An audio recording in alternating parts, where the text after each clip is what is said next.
two.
साईश्वराय विद्महे सत्यदेवाय धीमहि तन्नः सर्वः प्रचोदयात्। ॐ साईश्वराय विद्महे सत्यदेवाय धीमहि तन्नः सर्वः प्रचोदयात्।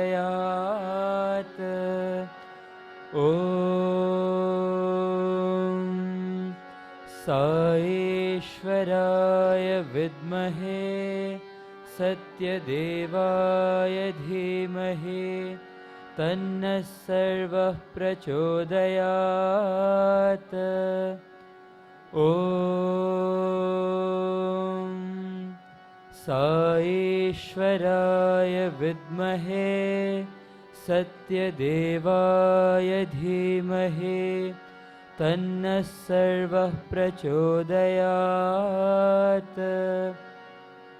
ॐ साईश्वराय विद्महे सत्यदेवाय धीमहि तन्नः सर्वः प्रचोदयात्। ॐ साईश्वराय विद्महे सत्यदेवाय धीमहि तन्नः सर्वः प्रचोदयात्। ॐ साईश्वराय विद्महे सत्यदेवाय धीमहि तन्नः सर्वः प्रचोदयात्। ॐ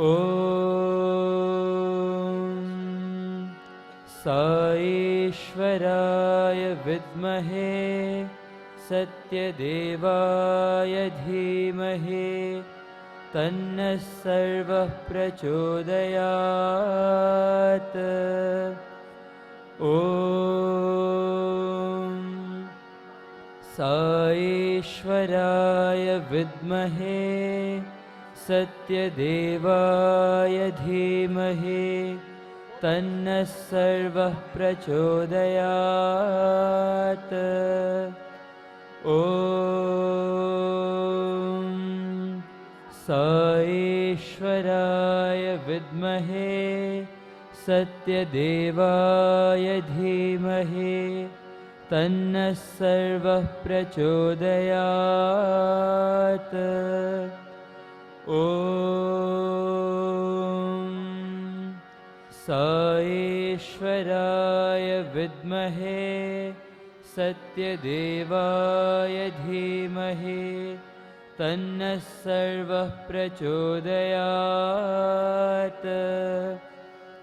ॐ साईश्वराय विद्महे सत्यदेवाय धीमहि तन्नः सर्वः प्रचोदयात्। ॐ साईश्वराय विद्महे सत्यदेवाय धीमहि तन्नः सर्वः प्रचोदयात्। ॐ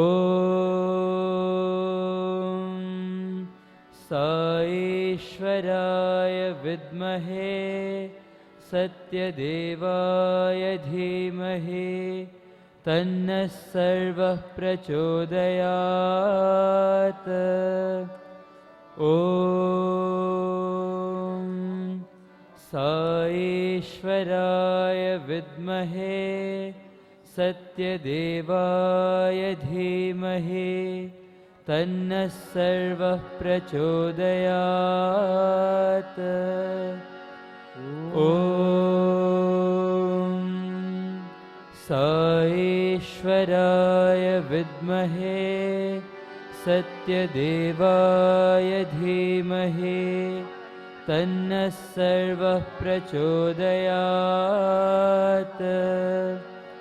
ॐ साईश्वराय विद्महे सत्यदेवाय धीमहि तन्नः सर्वः प्रचोदयात्।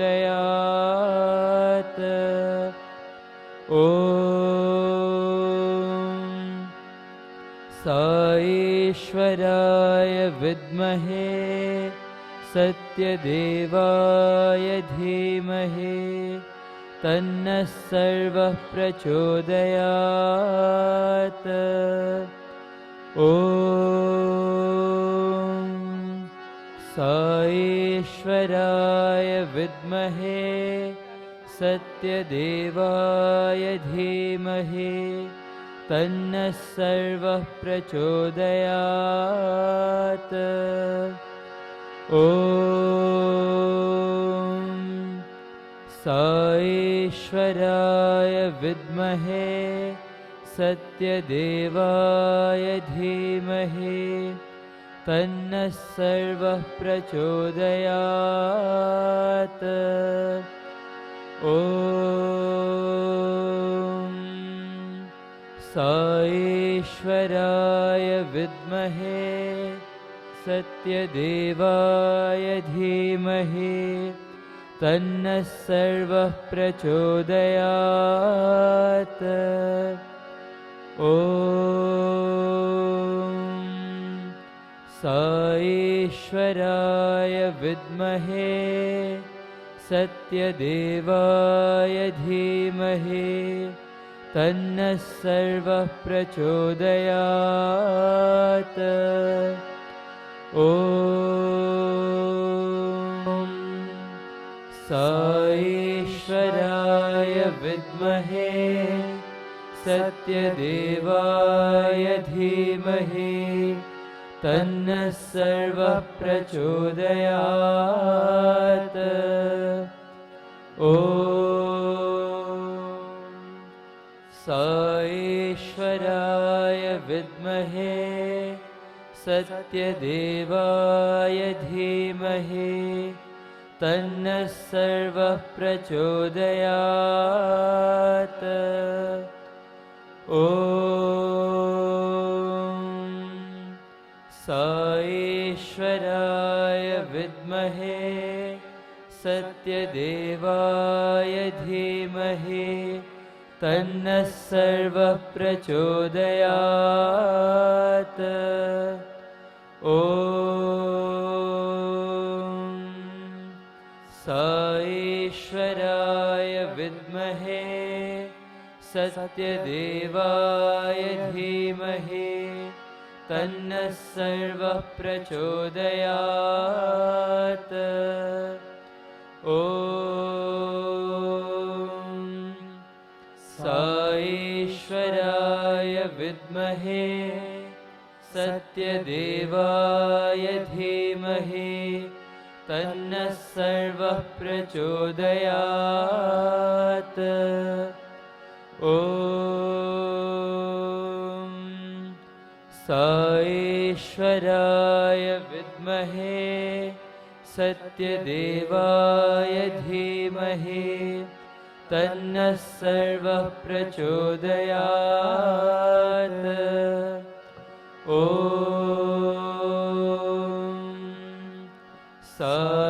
साईश्वराय विद्महे सत्यदेवाय धीमहि तन्नः सर्वः प्रचोदयात्। ॐ साईश्वराय विद्महे सत्यदेवाय धीमहि तन्नः सर्वः प्रचोदयात्। ॐ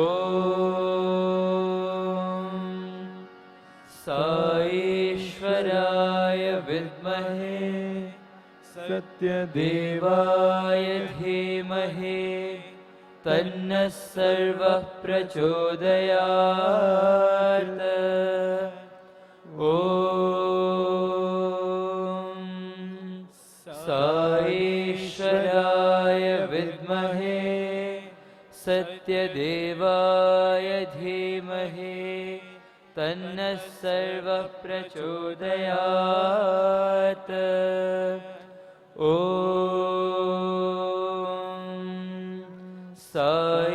साईश्वराय विद्महे सत्यदेवाय धीमहि तन्नः सर्वः प्रचोदयात्। ॐ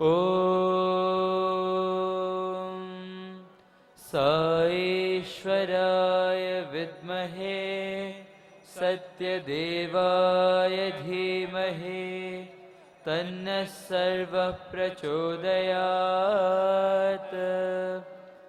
ॐ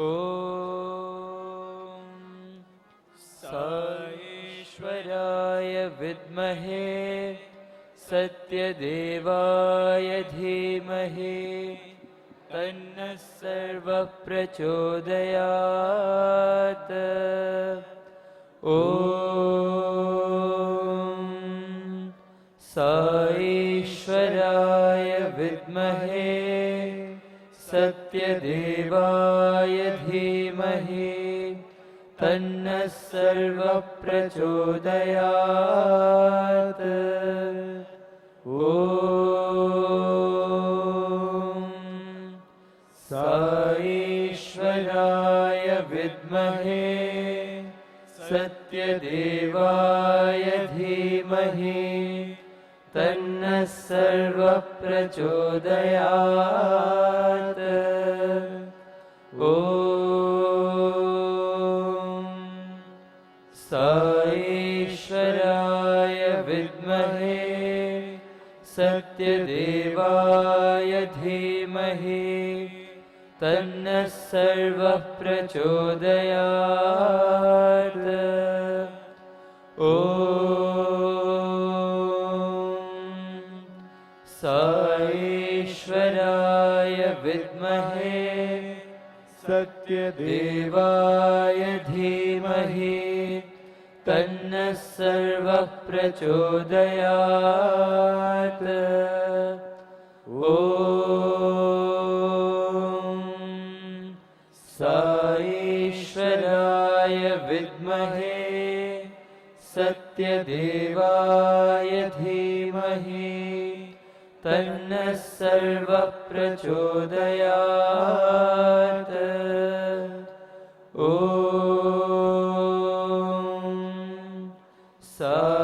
साईश्वराय विद्महे सत्यदेवाय धीमहि तन्नः सर्वः प्रचोदयात्। ॐ साईश्वराय विद्महे सत्यदेवाय धीमहि तन्नः सर्वः प्रचोदयात्। ॐ साईश्वराय विद्महे सत्यदेवाय धीमहि तन्नः सर्वः प्रचोदयात्। ॐ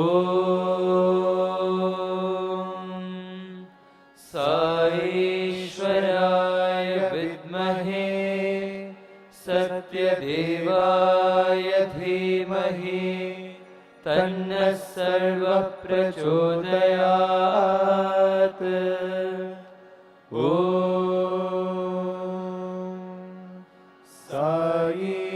साईश्वराय विद्महे सत्यदेवाय धीमहि तन्नः सर्वः प्रचोदयात्।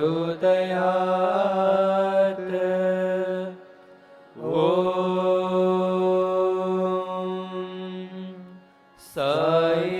साईश्वराय विद्महे सत्यदेवाय धीमहि तन्नः सर्वः प्रचोदयात्। ॐ साईश्वराय विद्महे सत्यदेवाय धीमहि तन्नः सर्वः प्रचोदयात्।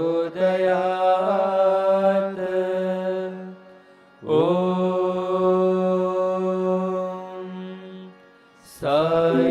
साईश्वराय विद्महे सत्यदेवाय धीमहि तन्नः सर्वः प्रचोदयात्। ॐ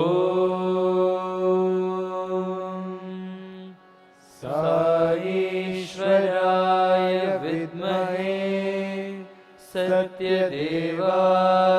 धीमहि तन्नः सर्वः प्रचोदयात्। ॐ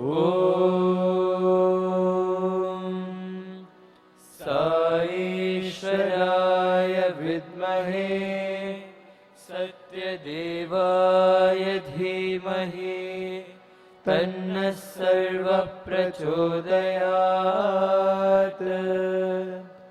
ॐ ईश्वराय विद्महे सत्यदेवाय धीमहि तन्नः सर्वः प्रचोदयात्। ॐ ईश्वराय विद्महे सत्यदेवाय धीमहि तन्नः सर्वः प्रचोदयात्। ॐ ईश्वराय विद्महे सत्यदेवाय धीमहि तन्नः सर्वः प्रचोदयात्। ॐ ईश्वराय विद्महे सत्यदेवाय धीमहि तन्नः सर्वः प्रचोदयात्। ॐ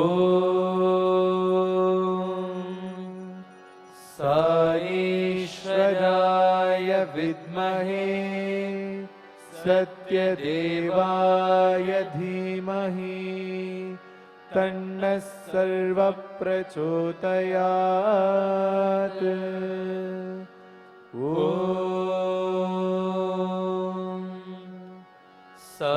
ईश्वराय विद्महे सत्यदेवाय धीमहि तन्नः सर्वः प्रचोदयात्। ॐ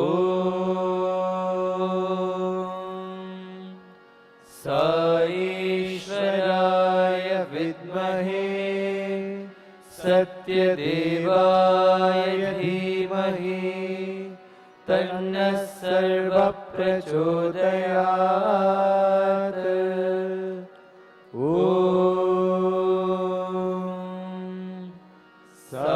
ईश्वराय विद्महे सत्यदेवाय धीमहि तन्नः सर्वः प्रचोदयात्। ॐ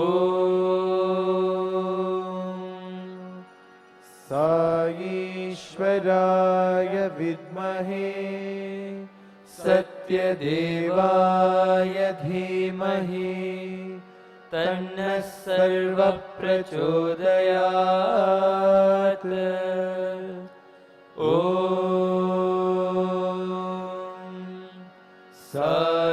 ईश्वराय विद्महे सत्यदेवाय धीमहि तन्नः सर्वः प्रचोदयात्। ॐ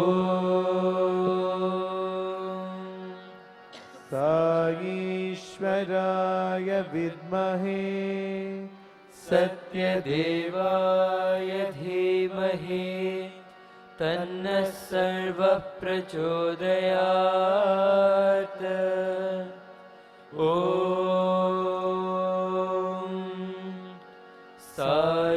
ईश्वराय विद्महे सत्यदेवाय धीमहि तन्नः सर्वः प्रचोदयात्। ॐ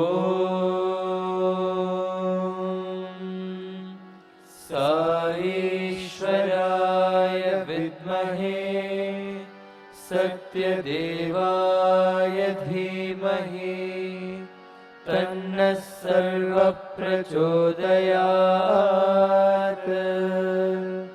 ॐ ईश्वराय विद्महे सत्यदेवाय धीमहि तन्नः सर्वः प्रचोदयात्। ॐ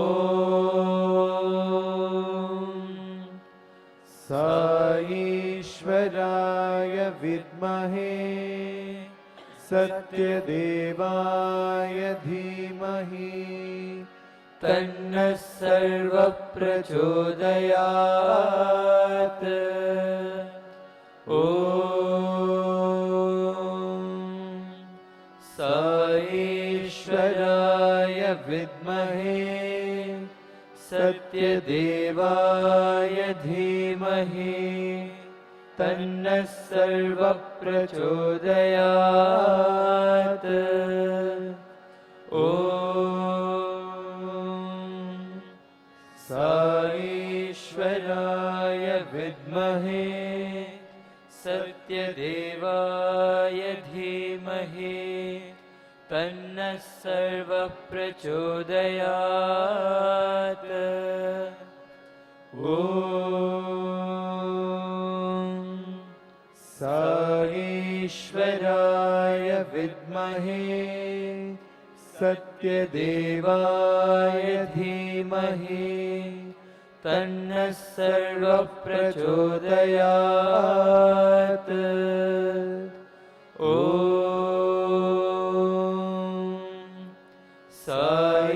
साईश्वराय विद्महे सत्यदेवाय धीमहि तन्नः सर्वः प्रचोदयात्।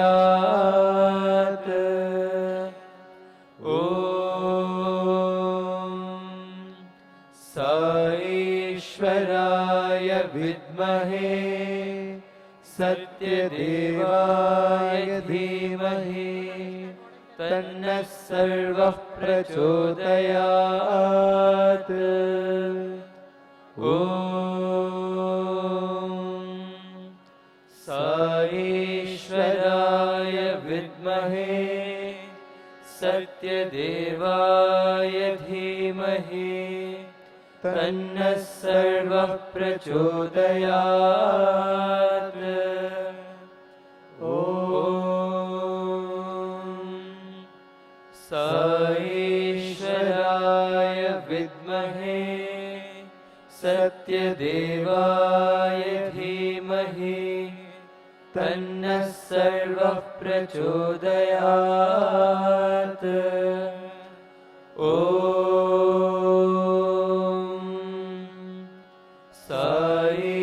साईश्वराय विद्महे सत्यदेवाय धीमहि तन्नः सर्वः प्रचोदयात्। ॐ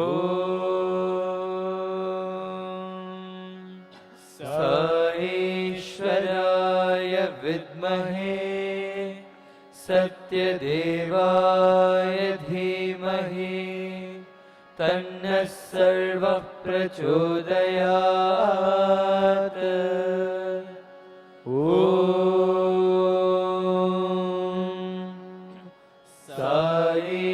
साईश्वराय विद्महे सत्यदेवाय धीमहि तन्नः सर्वः प्रचोदयात्। ॐ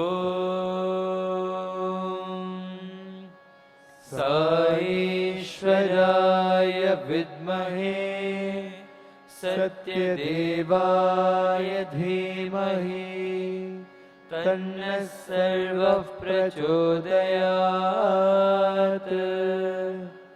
ॐ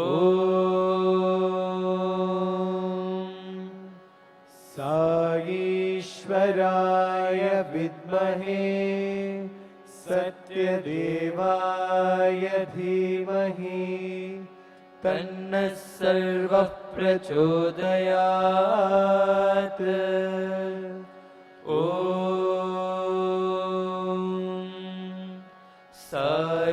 साईश्वराय विद्महे सत्यदेवाय धीमहि तन्नः सर्वः प्रचोदयात्।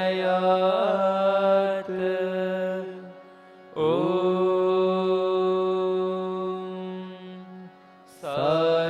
साईश्वराय विद्महे सत्यदेवाय तन्नः सर्वः प्रचोदयात्। ॐ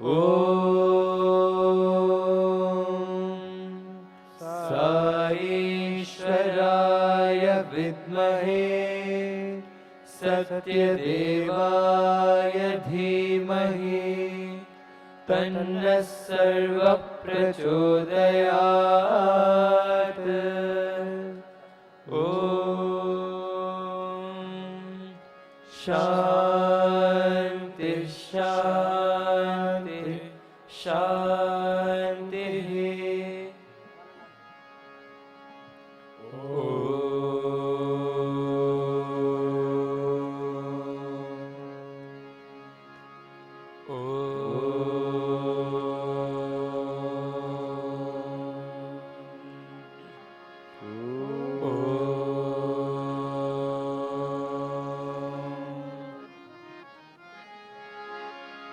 विनायका विनायका विनायका विनायका विनायका विनायका विनायका विनायका विघ्न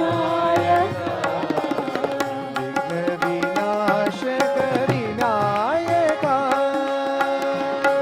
विनाशक विनायका विघ्न विनाशक विनायका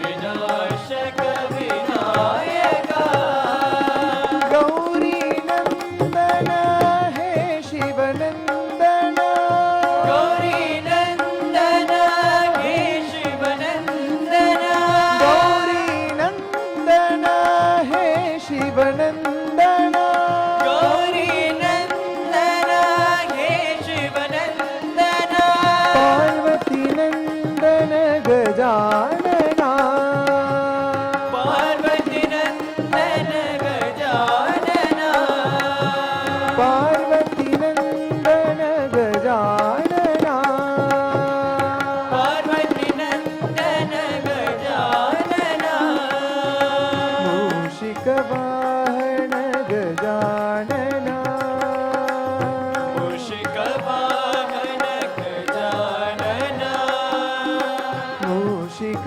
वाहन गजानना मूषिक वाहन गजानना मोदक हस्ता गजानना मोदक हस्ता गजानना मोदक हस्ता गजानना मोदक हस्ता गजानना विनायका विनायका विनायका विनायका विघ्न विनाशक विनायका विनाशक विनायका गौरी नंदन हे शिवनंदन गौरी नंदन हे शिवनंदन पार्वती नंदन गजानना पार्वती नंदन गजानना मूषिक वाहन गजानना मूषिक वाहन गजानना मोदक हस्ता गजानना मोदक हस्ता गजानना मोदक हस्ता गजानना मोदक हस्ता गजानना विनायका विनायका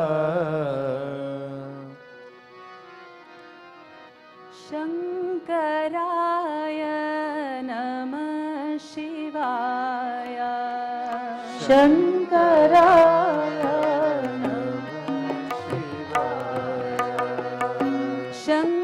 शङ्कराय नमः शिवाय शङ्कराय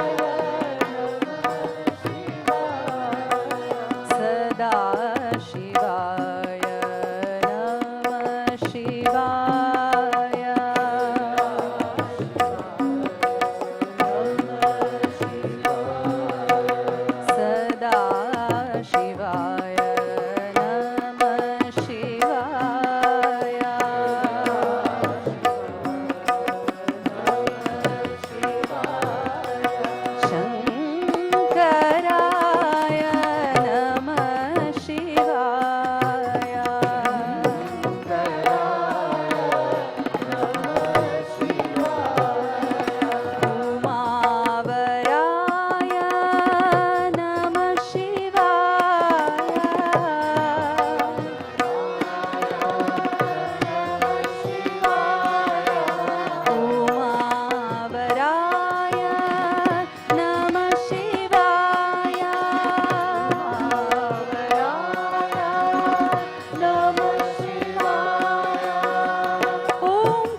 शिवाय नमः शिवाय शिवाय नमः ॐ नमः शिवाय शिवाय नमः ॐ नमः शिवाय शिवाय नमः ॐ नमः शिवाय शिवाय नमः ॐ नमः शिवाय शिवाय नमः ॐ नमः शिवाय शिवाय नमः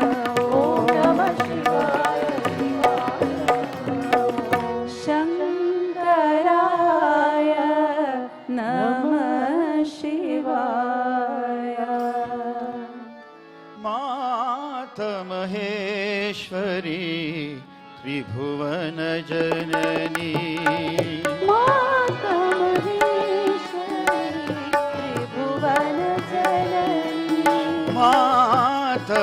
मातमहेश्वरी त्रिभुवन जननी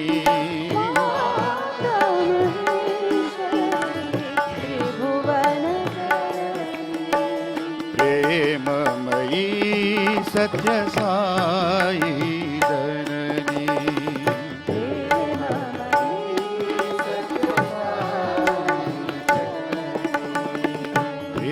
प्रेममयी सत्य साई जननी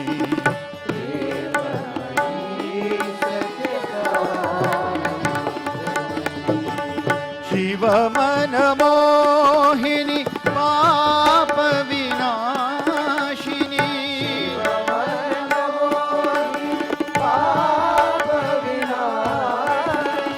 शिव मन मोहिनी पाप विनाशिनी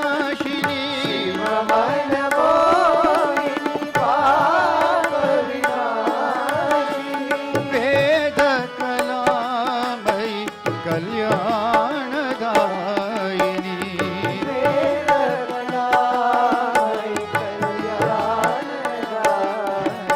वेद कलामयी कल्याणदायिनी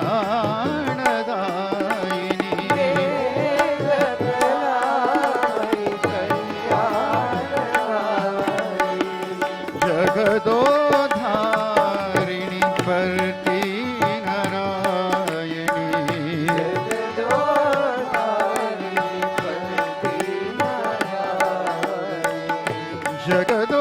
जगदोधारिणी परती नारायणी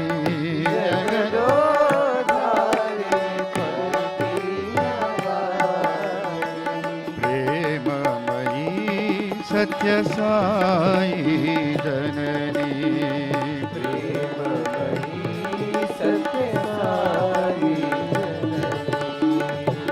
प्रेममयी सत्य साई जननी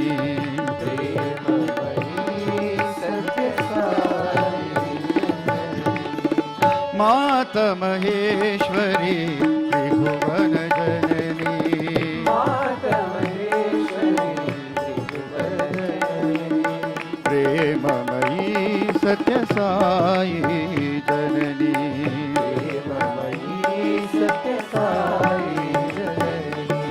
शिव मन मोहिनी पाप विनाशिनी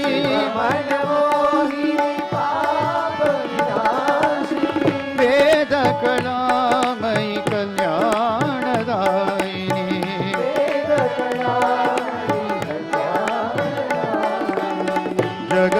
जगदोधारिणी भरती नारायणी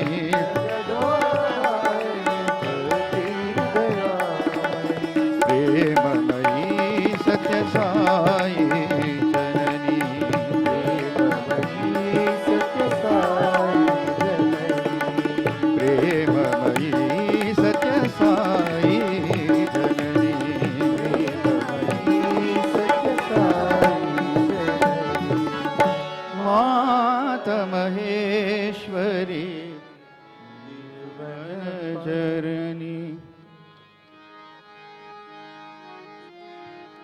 सुन्दरवदनी सुगुणमनोहरी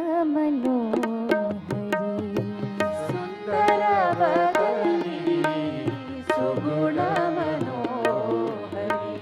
सुन्दरवदनी सुगुणमनोहरी सुन्दरवदनी सुगुणमनोहरी मन्दहासमुख शशिवदनी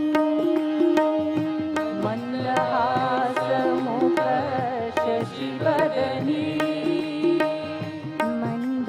मन्दहासमुख शशिवदनी मन्दहासमुख शशिवदनी चन्दनकुङ्कुम अलङ्कृतवदनी चन्दनकुङ्कुम अलङ्कृतवदनी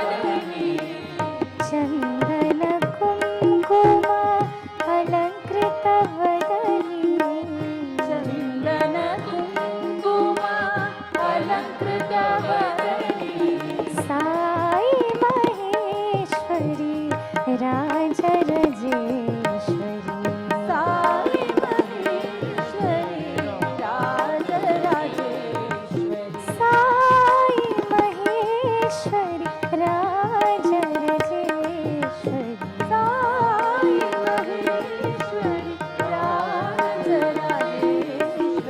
ॐ शक्ति ॐ शक्ति ॐ शक्ति ॐ शक्ति ॐ शक्ति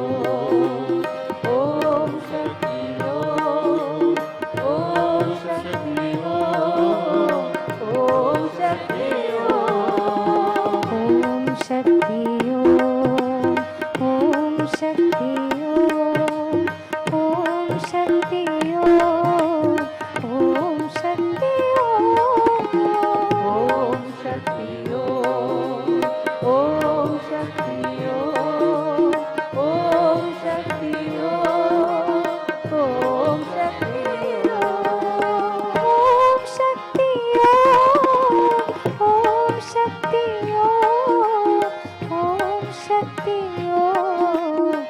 ॐ शक्ति ॐ शक्ति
ॐ शक्ति ॐ शक्ति ॐ शक्ति ॐ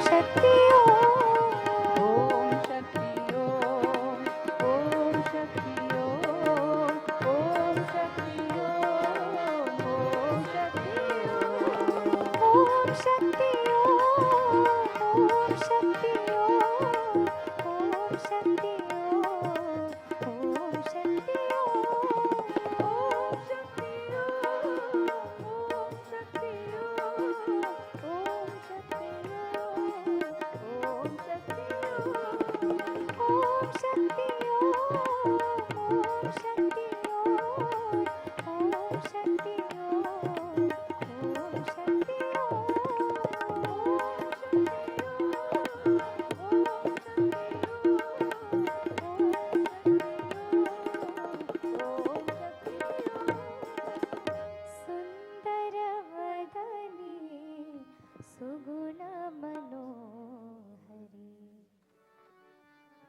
देवोत्तम दीन संरक्षक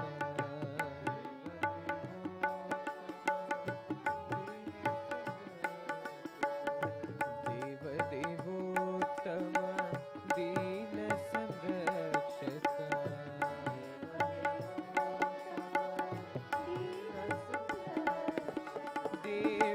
देवादिदेवा दयामया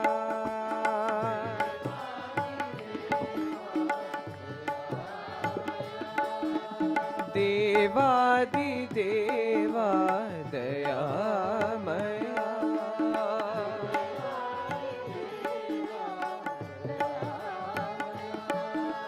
श्री साई देवा कृपामया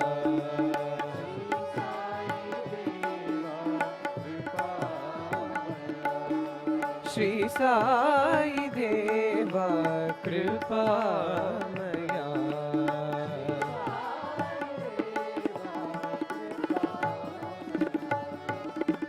पतितो धारा पाप विधुरा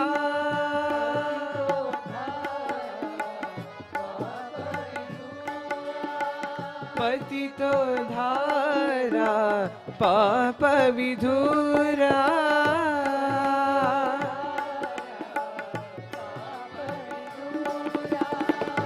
पति विहारा परमेश्वरा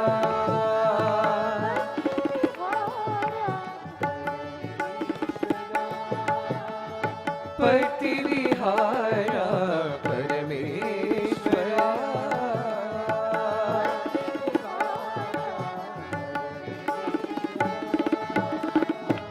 भस्मोद्भव कर भव भयनाशना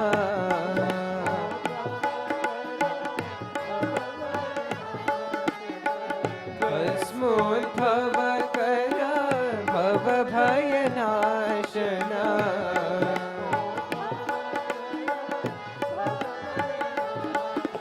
श्री साई देवा कृपामया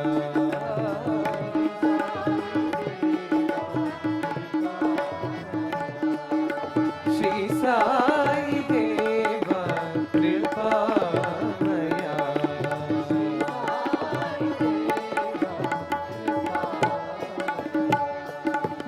देव देवोत्तम दीन संरक्षक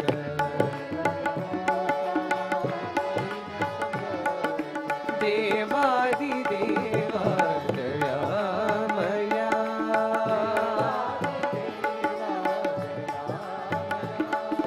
श्री साई देवा कृपामया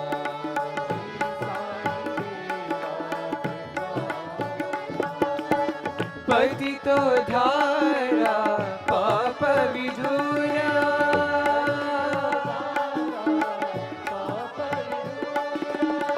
पति विहारा परमेश्वरा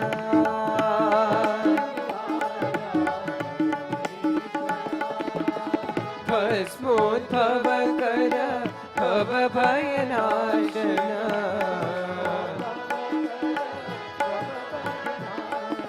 श्री साई देवा कृपामया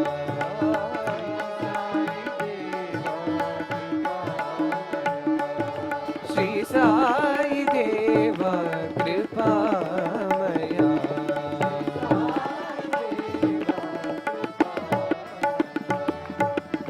देव देवोत्तम दीन संरक्षक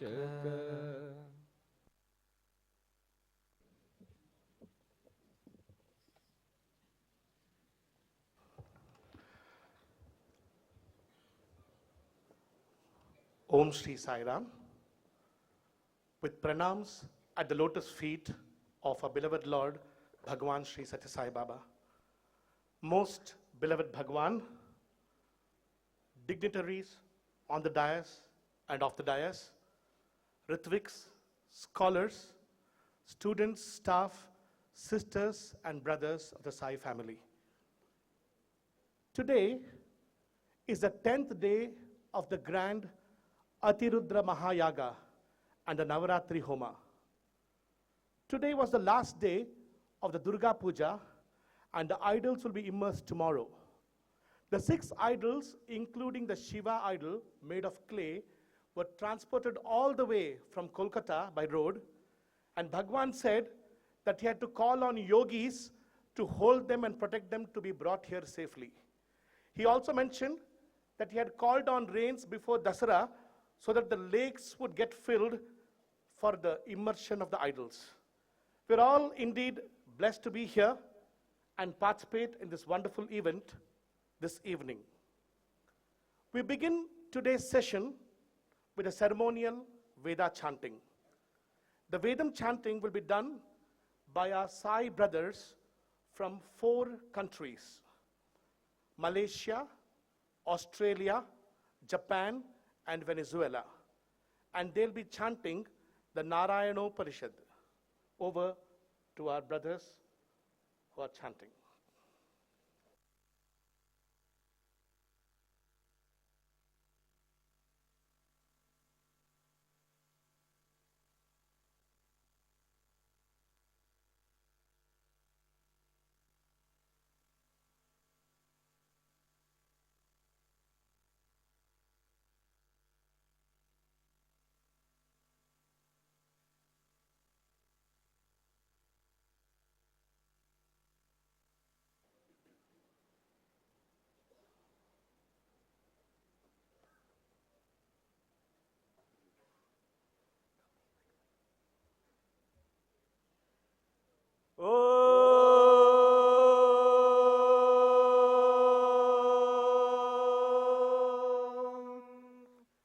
Shri Gurubhyo Namaha Hare Om Atha Purusho Havai Narayano Kamayata Prajasrajayeti Narayanat Prano Jayate Manas Sarvendriyani Cha Khambhayurjyotirapa Prithivi Vishvasya Dharini Narayanad Brahma Jayate Narayanad Rudra Jayate Narayanad Indra Jayate Narayanad Prajapataya Prajayante Narayanad Dvadashaditya Rudra Vasavas Sarvane Cha Chandagamse Narayanad Deva Samutpadyante Narayane Pravartante Narayane Praliyante Om Atha Nityo Narayanaha Brahma Narayanaha Shivascha Narayanaha Shakrascha Narayanaha Dhyava Prathivyau Cha Narayanaha Kalascha Narayanaha Deshascha Narayanaha Urdhvascha Narayanaha Adhascha Narayanaha Antarbahishcha Narayanaha Narayana Evedagam Sarvam Yadbhutam Yaccha Bhavyam Nishkalo Niranjano Nirvikalpo Nirakhyata Shuddho Deva Eko Narayanaha Nadviteyo Osti Kaschita Ya Evam Veda Savishnureva Bhavati Savishnureva Bhavati Om Ityagre Vyaharet Nama iti paschat Narayanayetyuparishtat Om ityekaksharam nama iti dve akshare narayanayeti pancha aksharani etadvai narayanasyastaksharam padam yo havai narayanasyastaksharam padamadhyete anapabhruvas sarvamayurete vindate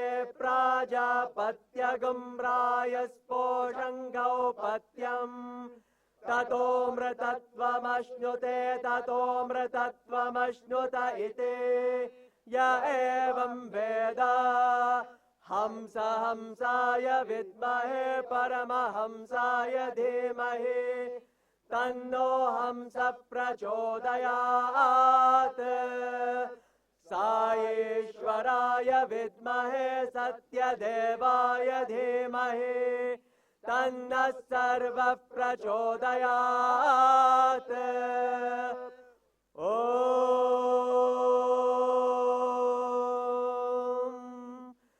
शान्ति शान्ति शान्तिः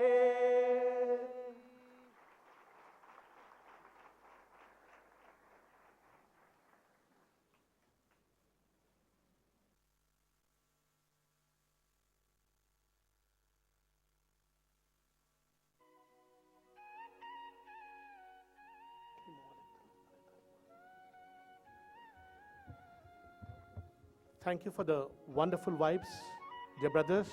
You sent out to this hearty chanting of the Narayana Upanishad. We had from Malaysia, Tony Bong, Julius Stan, Sai Vinosh, and Shankara Krishna. From Australia, we had Shankara Krishna and Shiva Reddy and Rohan Chandrasekhar, as well as Ashwin Satyamurthy. From Japan, we had Itsuro Murato and Haruwa Sato. And from Venezuela, we had Varfan Franco.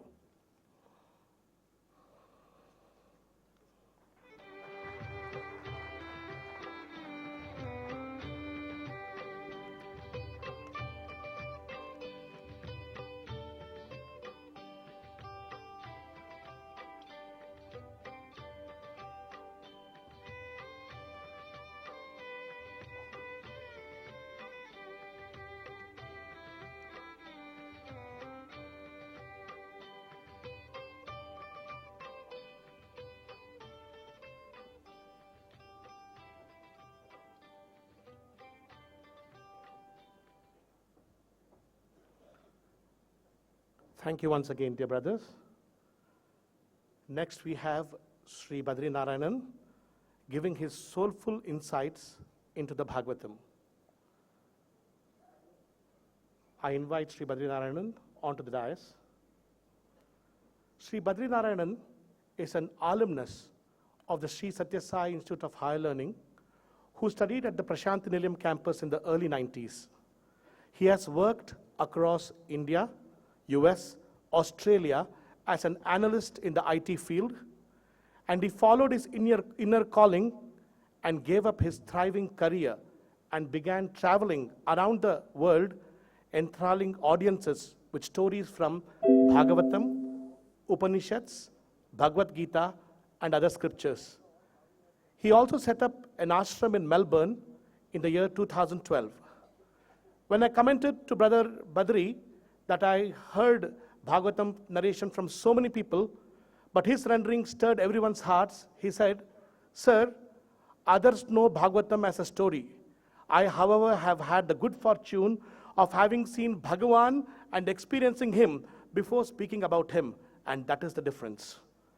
I'd also like to mention to you, brothers, that yesterday was supposed to be the last day of the Bhagavatam rendering, and Bhagavan graciously told him, I would like to continue to hear the stories through my stories through you, and asked him to narrate the Bhagavatam today too. Over to Sri Badri Narayanan. He will be narrating the Bhagavatam tomorrow also.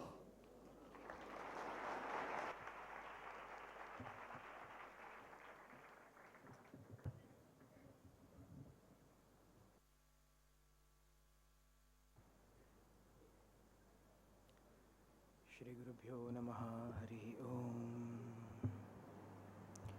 श्रीकान्तो मातुलो यस्य जननी सर्वमङ्गला जनकशङ्करो देवः तं वन्दे कुञ्जराननम् या देवी स्तूयते नित्यं विबुधैः वेदपारकैः सा मे वसतु जिह्वाग्रे ब्रह्मरूपा सरस्वती गुरुर्ब्रह्मा गुरुर्विष्णुः गुरुर्देवो महेश्वरः गुरुसाक्षात् परब्रह्म तस्मै श्रीगुरवे नमः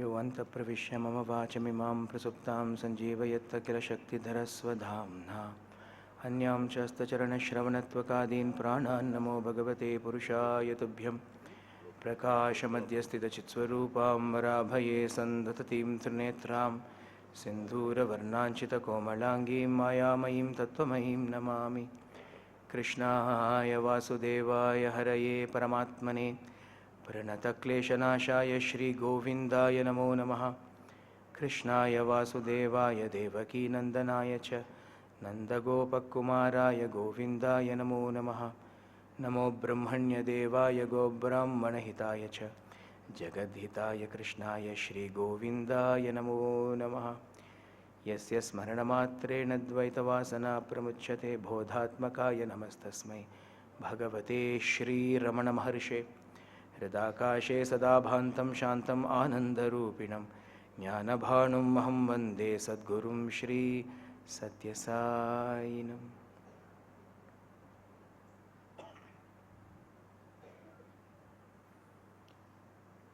गोपिका जीवनस्मरणं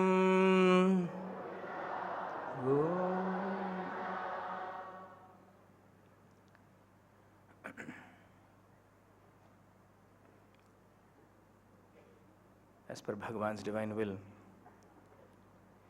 he has asked me to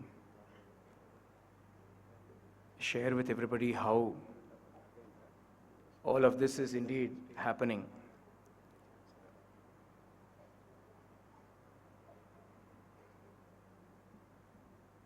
It is all purely Bhagavan. While I was engaged in the corporate world, holding important positions in various companies, the thought always remained, the sankalpa that Bhagavan himself had put in had always remained, that the purpose of life is not simply to bring home the food and put it on the table. There's something more to it than that. And guided by Bhagavan in every step of the way, Swami brought me to the complete and total realization of my own self. Bhagavan alone is instrumental in this. He alone is the Guru that guided me, guarded me into attaining the completion of life. And as I sit here today, with Bhagavan as my witness, I can truly say I have nothing more left to accomplish. Kartavyam kritam praptavyam praptam dhanyoham dhanyoham tridhanyoham. I am blessed that I have nothing more left to attain in this world. In our tradition, we say that the banana leaf is spread out before the start of the meal, and all the food is served upon that leaf. But once the meal is completed, then there is no more need of that leaf. In the same way, the human life has been given to us only to realize the Lord. After that, whatever happens to it is of no consequence to us. It doesn't matter really. However, there is also the wonderful case of Sri Krishna and the stories that we have been looking at so far. There is a beautiful iconography of Krishna. Many would have seen that. Little baby Krishna with a pot of butter that he holds close to himself.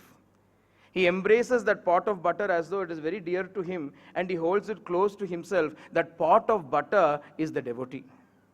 Even though one has already accomplished what one needs to accomplish, the Kaivalya Navanitam itself has been had, the butter of liberation itself has been had, still even the body, mind, etc. of the devotee is dear to the Lord. He will keep it close to himself, hug it and keep it close to himself because it is dear to him. In that manner, Swami, this body, mind, everything is for you. It is only for your purpose. There is nothing more that I have to accomplish. there is no trace of swartham in this because artham has been accomplished. And it is entirely your grace by which this has happened. Swami gave me the direct command. He said, whatever I have taught you, go on teaching that to everybody. That is all I ask of you. And that is precisely what I have been doing. Swami himself gave me the inspiration to quit the job. Although there was a young family that had just come into existence, Bhagavan made it very clear to me soon after Mahasamadhi. Even before Mahasamadhi, he had made it clear that he would expect me to leave everything and do his work. And soon after Mahasamadhi, he gave me the go-ahead. And that is precisely what I have been doing since those many years. Swami said, in spite of everything, tell them how you have been doing it. But Swami, there is no in spite of everything. You have always been there. You are always there. Therefore, everything indeed is smooth sailing. A lot of people have come and asked me this, how did you leave everything? How did you leave everything? I did not leave anything. I got everything instead. You people have the ones that perhaps are leaving everything. The most precious thing in this universe is God. Leaving God and holding on to the things of this world is indeed the sacrifice. That is the great sacrifice. I have not made any sacrifice at all. I have left the small things of this world to gain the greatest treasure that can ever be, which is Bhagavan.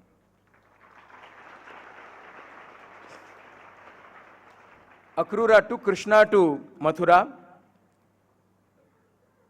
There, Akrura wanted Bhagavan to come to his house, but Bhagavan said, I will come later, I've got other things to do. He waited for all of his friends also to come. Krishna, Balarama and all the other boys, the boys had still not realized that this was perhaps their last few days with Krishna. The Gopikas of Vrindavan already had realized it and they had cried to Krishna. Even as he was leaving, they stopped him on the way and said, Bhagavani, if you leave us, then we are like the bodies left here without the life. We might as well die.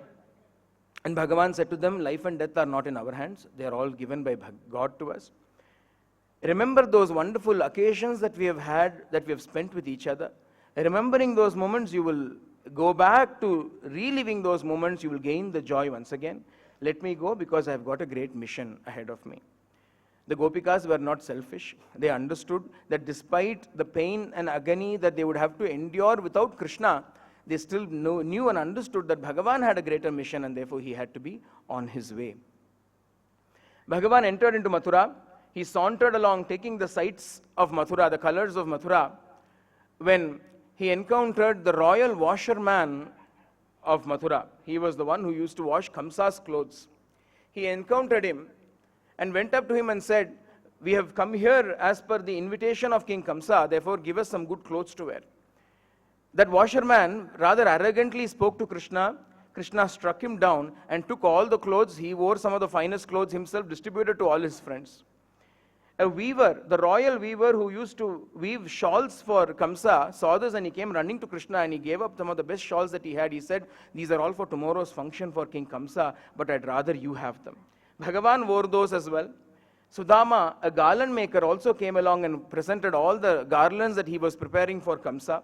Bhagavan wore those garlands and gave them to his friends. Then there was a young lady who was horribly deformed of body. She was coming along carrying some perfumes for Kamsa. Bhagavan looked at her and said, hey Sundari, come here. Although to the world she looked extraordinarily deformed, Bhagavan called her Sundari because he only saw the divine beauty present in everybody. She gave all those perfumes up to Krishna. Bhagavan wore that and gave it to all his friends.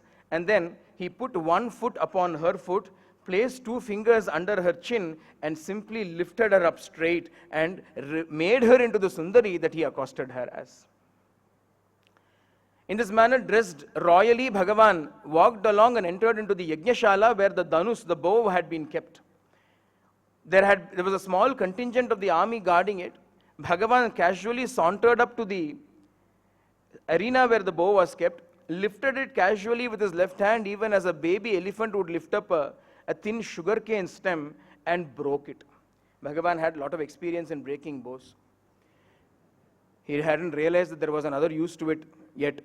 And so he took it and broke it. It broke into two halves. When the army came running to attack Bhagavan, Bhagavan took one half and Balarama took other half, and they destroyed the army and, dusting their hands casually, walked away. The next day dawned. Kamsa got up early in the morning to get ready for the Dhanur Yagna. He had his shower and came out and wanted his new clothes. The guards, the attendants there said, Maharaja, there are no new clothes today. Why? What has happened? Krishna has taken them and gone. So he had to wear these old clothes. Then he said, at least bring me a new shawl, let me cover up everything so that nobody can see all the crumpling and the creases.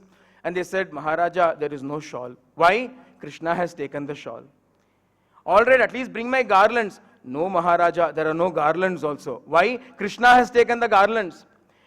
I am stinking, at least bring my perfume so that I can go out. No, Maharaja, there are no perfumes to be had. Why not? Krishna has taken the perfumes also. Frustrated, Kamsa said, all right, let us at least go to the Dhanur Yagna Shala. Sorry, Maharaja, there is no Dhanus also. Krishna has broken that also. In this manner, finally, somehow Kamsa got ready to go. Bhagavan, sauntering alone everywhere, came into the big wrestling arena where the king was supposed to be. The mighty elephant Kuvalayapida had been stationed outside. It had been fed with all kinds of intoxicant substances to keep it in a rage, and it had been goaded and hurt in order to charge at Krishna and destroy him. However, Bhagavan easily disposed of that animal. Climbing onto the animal, he tore the tusks of the animal, carrying one tusk and giving another tusk to his brother Balarama. Bhagavan entered into the arena. And the way Bhagavan entered into the arena, Sri Shuka presents it very beautifully. Sarvabhuta Hridayam. We have here this very swiveling camera that goes around and takes everybody's viewpoint. Like that, Sri Shuka, who is seated in the hearts of all beings, is able to see through all of their eyes Sri Krishna. Mallanam ashanihi nrinam naravaraha strinam smaro murtiman gopanam swajano asatam kshitibhujam shashta swapitro sishuhu mrityur bhojapate virada vidusham tattvam param yoginam vrishninam paradevate vidito rangam gata sagrajaha. Bhagavan entered into the arena. To all the wrestlers, he looked as though it was a thunderbolt from the heaven. To all the men, he appeared as though he was the finest specimen of manhood. To the women, he appeared as though he was Manmata himself. To his parents, he appeared as a child. To Vasudeva and to Nanda, he appeared as a child.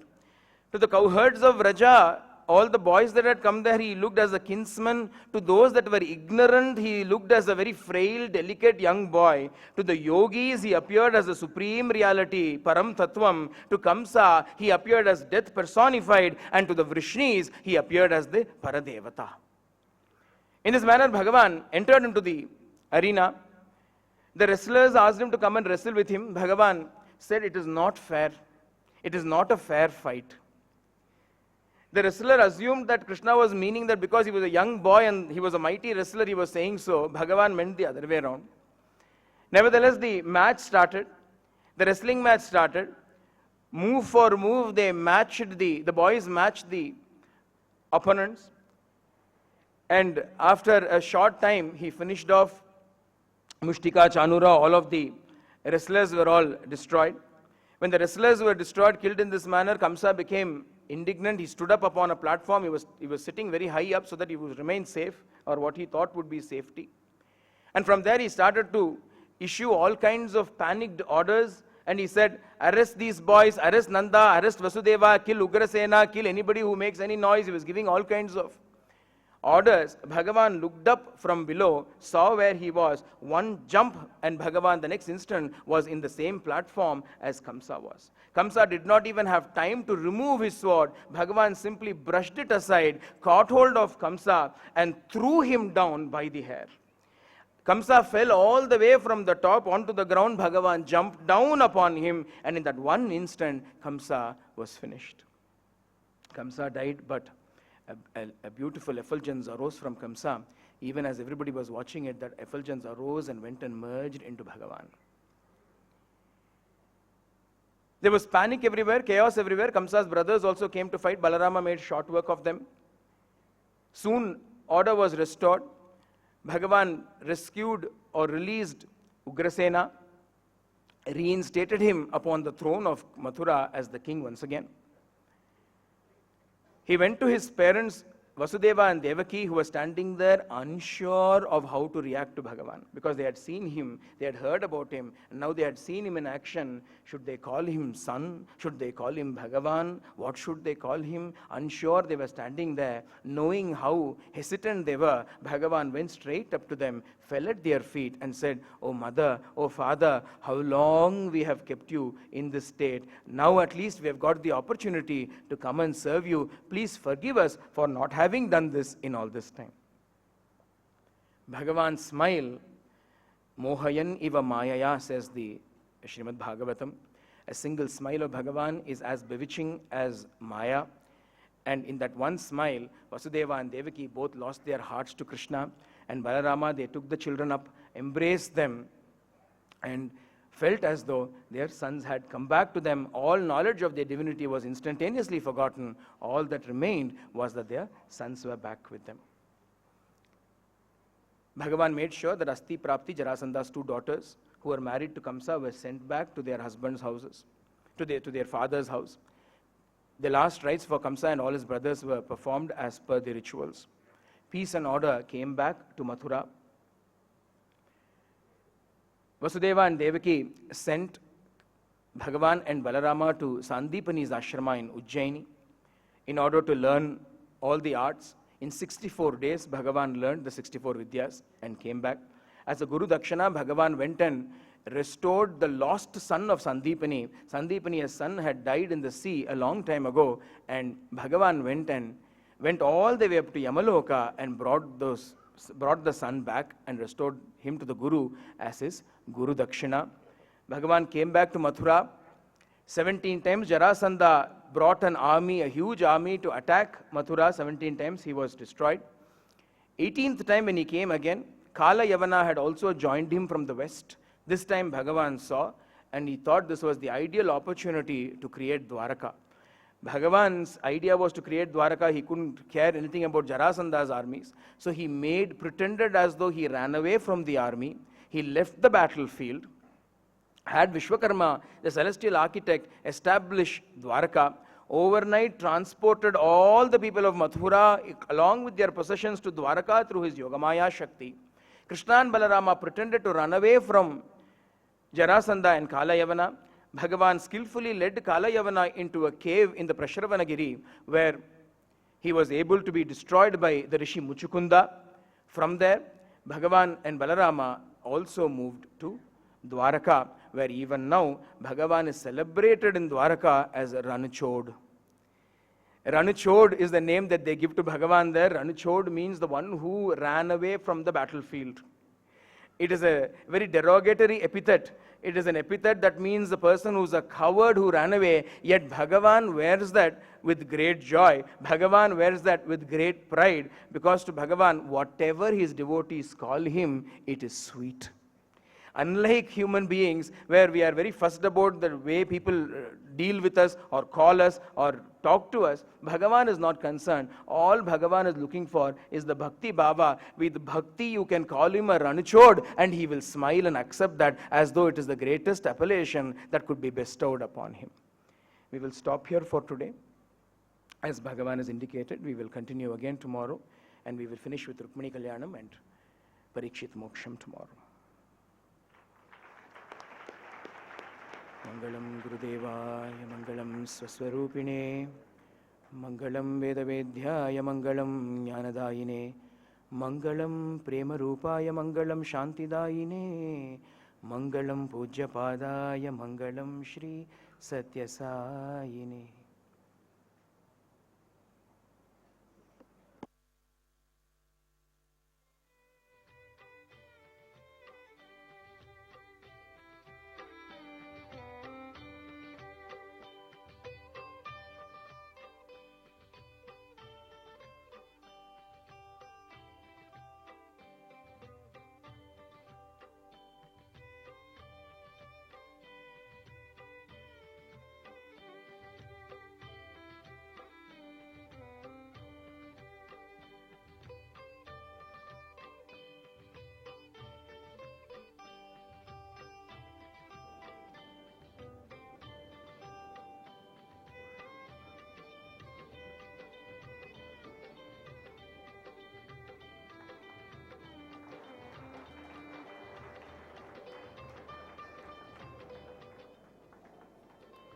Bhagavan has graciously gifted a wonderful Japamala to Sri Badri Narayanan.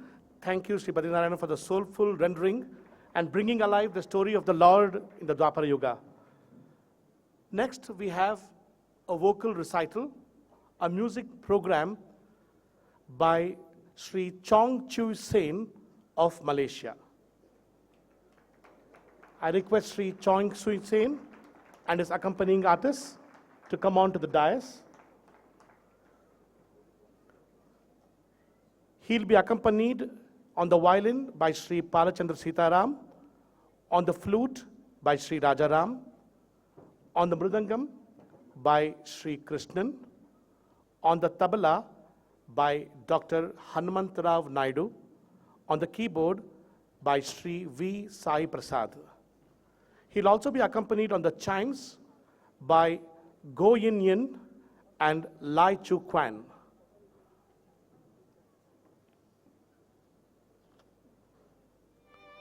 Sri Chong Chui Sen was drawn to the music after listening to Sai Bhajans at his neighborhood in Selangor, Malaysia. Sri Chong Chui Sen, the Malaysian-born Chinese musician, is a disciple of the legendary musician Padma Vibhushan, late Srimati D.K. Pattammal, and a granddaughter, Srimati Gayatri Sundaraman. He learnt voice culture for a period of time from Sri Madurai G.S. Mani, and he has also other tutors, late Srimati Vijayalakshmi Kulavira Singham, Srimati Bharati Sharma, and Sri Sampagodu Vignaraja. His guru, Srimati D.K. Pattammal, has given him Chong Chui Sen an Indian name, Sai Madana Mohan Kumar, in appreciation of his family's devotion to Sai Baba. Sri Chong has also learnt basic Bharatnatyam from Srimati Usha Srinivasan and Veena under late Srimati Kalpakam Swaminathan. Over to Brother Chong Chui Sen.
ಎಂದರೋ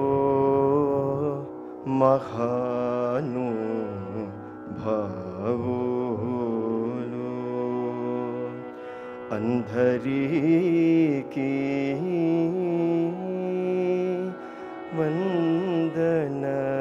ವಂದನಮೂಲು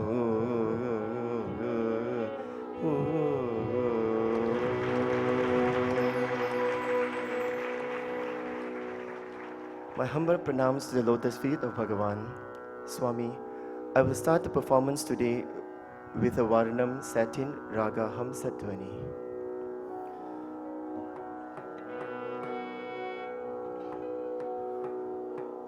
Omkara Panchara Shukhi Omkara Panchara Shukhi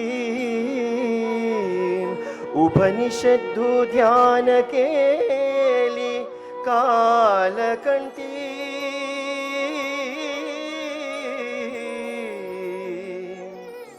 Agama Vipina Mayuri Arya Mantar Vibhavaye Gauri Sarigama Padani Ratam Tam Veena Sankranta Kanta Hastam Tam Shantam Britulam Swantam Kuchabharatantam Namami Shivakantam.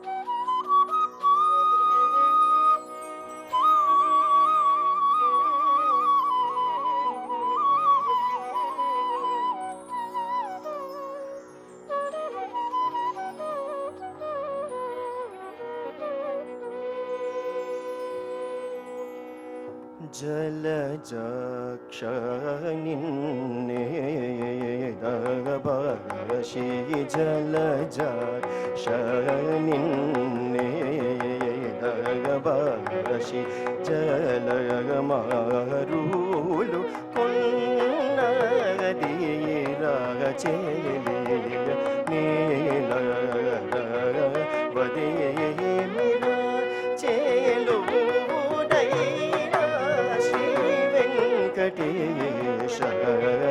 Rigari sari ni sari gari ri sani ri ni gari ni sari ga pagari sari ga pani ri ga pani sari ga pa pani sari ga pani ri ga pani sa ri ri sani pani gari sani pani sari ga pani sa ri gari pani sari gari ri ri ga pani ri sani sari sani pagari ga pa gari sani pani sani pagari sari jana jaksha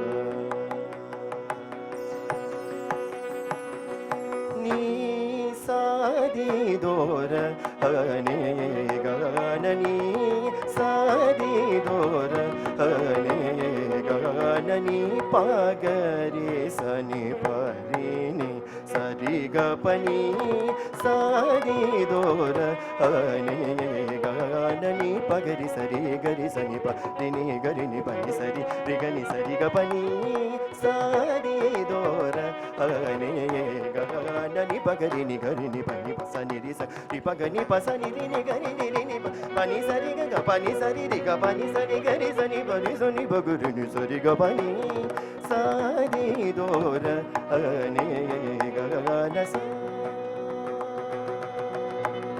sari ga pani sa ni ri sani bagari sari ga pa sani bagari sari ga pani sa ni ri sani bagari sari ga pa sani bagari sari ga pani sari ni ri ni baga pari ga bagari sari ni gari bagani ri ga pani sa ni baga pari ga pani sari gani sani gari ri ni pani gari ni sari bagari sani pani sari sa pani bagari sani sari ga pani sari dora ne ga na sa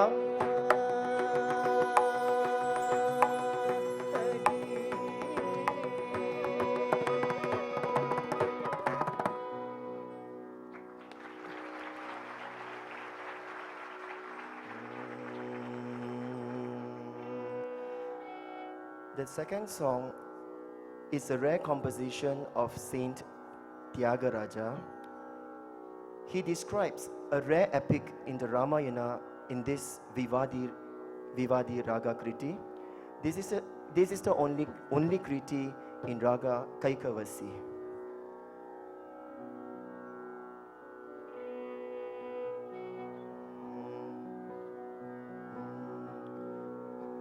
वाचामगोचरमे मनसा वाचामगोचरमे मनसा वाचामगोचरमे मनसा वाचामगोचरमे मनसा वर्णिम्पतरमे राम महिमा वाचामगोचरमे मनसा वर्णिम्पतरमे राम महिमा वाचामगोचरमे मनसा वर्णिम्पतरमे राम महिमा वाचामगोचरमे मनसा वर्णिम्पतरमे राम महिमा वाचामगोचरमे मनसा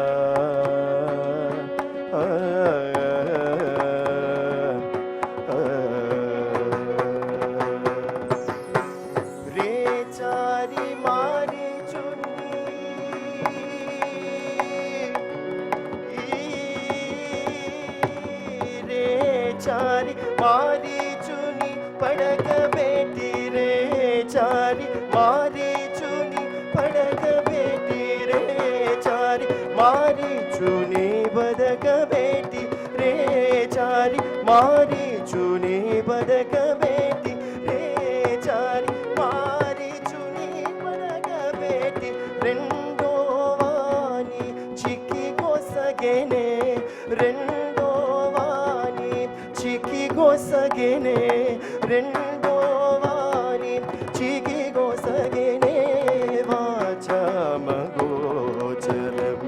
मनसा वर्णिम्पतरमे राम महिमा वाचामगोचरमे मनसा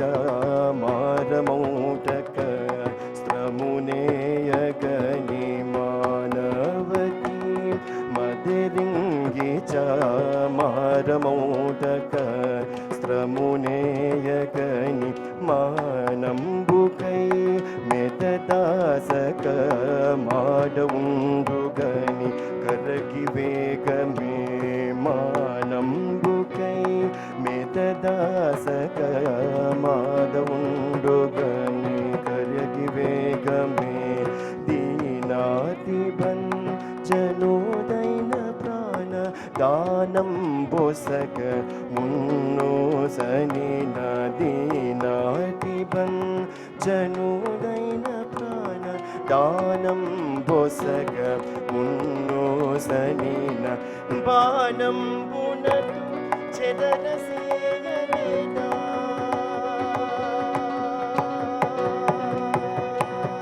బాణం పునతు చెదరసేయలేదా బాణం పునతు చెదరసేయలేదా బాణం పునతు చెదరసేయలేదా గానలోల త్యాగ రాజనుత మహిమ గానలోల త్యాగ राजनुत महिमा वाचामगोचरमे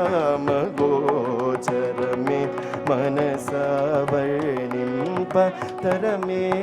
राम महिमा वाचामगोचरमे मनसा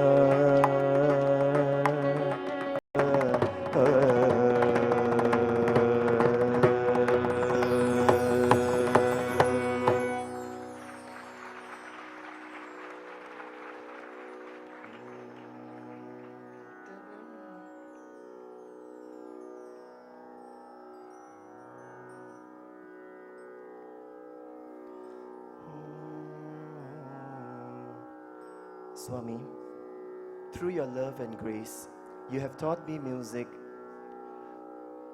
through many of my gurus, especially the late Srimati D.K. Patamal. Please allow me to sing the main piece of today. It's another composition of Saint Tyagaraja set in Raga Mohanam. I will start off a sloga taught to me directly by my guru, D.K. Patamal.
रामं लक्ष्मणपूर्वजम्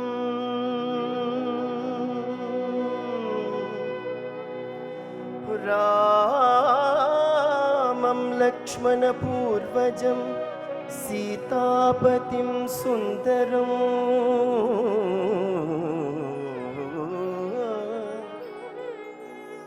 सीतापतिं सुन्दरम् रामं लक्ष्मणपूर्वजं सीतापतिं सुन्दरम्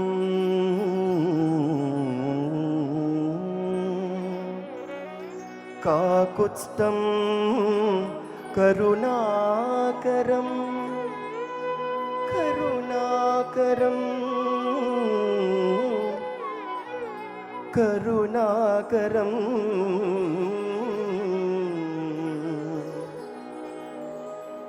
गुणनिधिं साई रामं गुणनिधिं गुणनिधिं गुणनिधिं करुणाकरं गुणनिधिं विप्रप्रियं धर्मिकं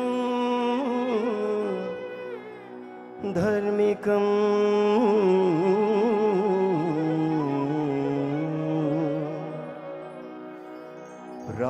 राजेन्द्रं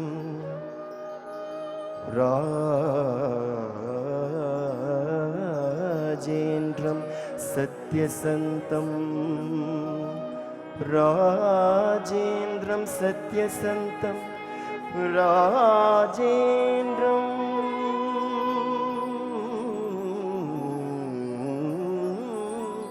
सत्यसन्तं रघुकुलतिलकं श्यामलं श्यामलं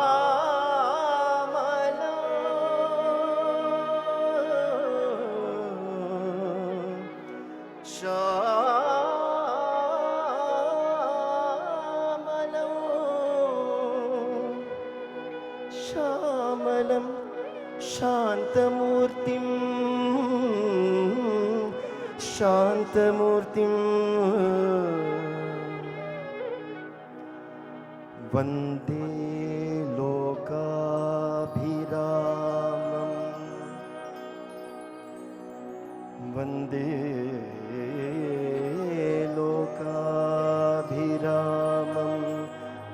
सकलभयहरं वन्दे लोकाभिरामं सकलभयहरं राघवं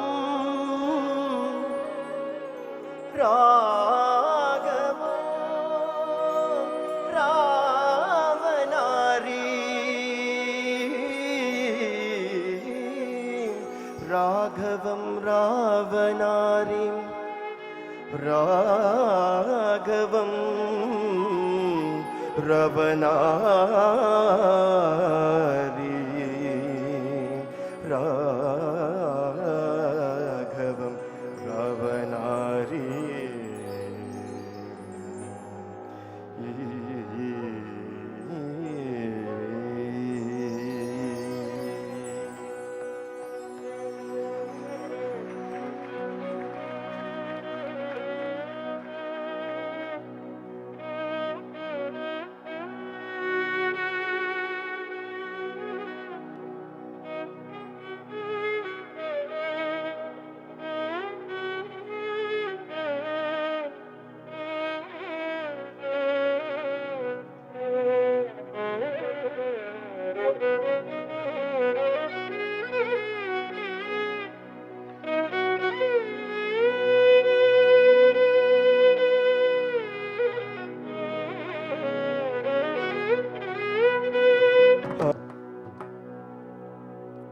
सुग्रीवमित्रं परमं पवित्रं सीताकलत्रं नवमेघगात्रं कारुण्यपात्रं शतपत्रनेत्रं श्रीरामचन्द्रं सततं नमामि लक्ष्मीविलासं जगतो निवासं लङ्काविनाशं भुवनप्रकाशं भूदेववासं शरदिन्दुहासं श्रीरामचन्द्रं सततं नमामि श्रीरामचन्द्रं सततं नमामि कौसल्यरामं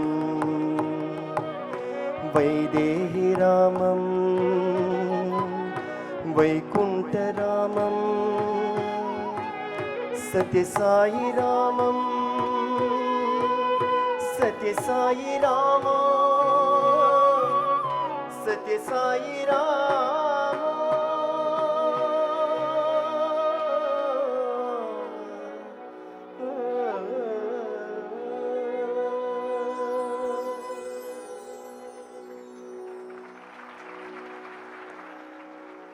రామ నిన్ను నమ్మినా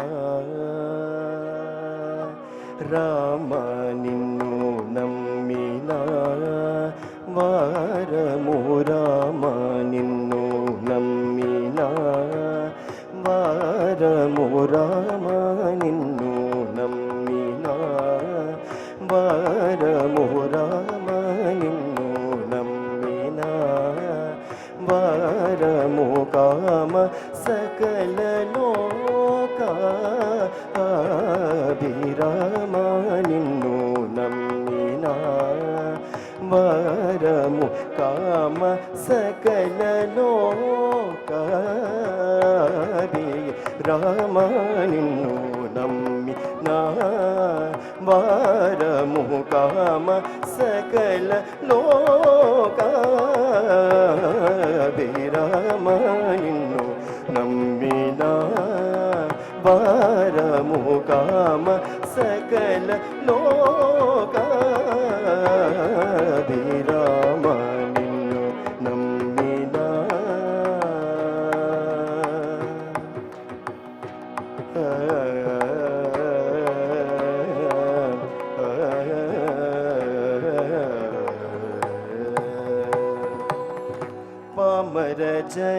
ದೂರ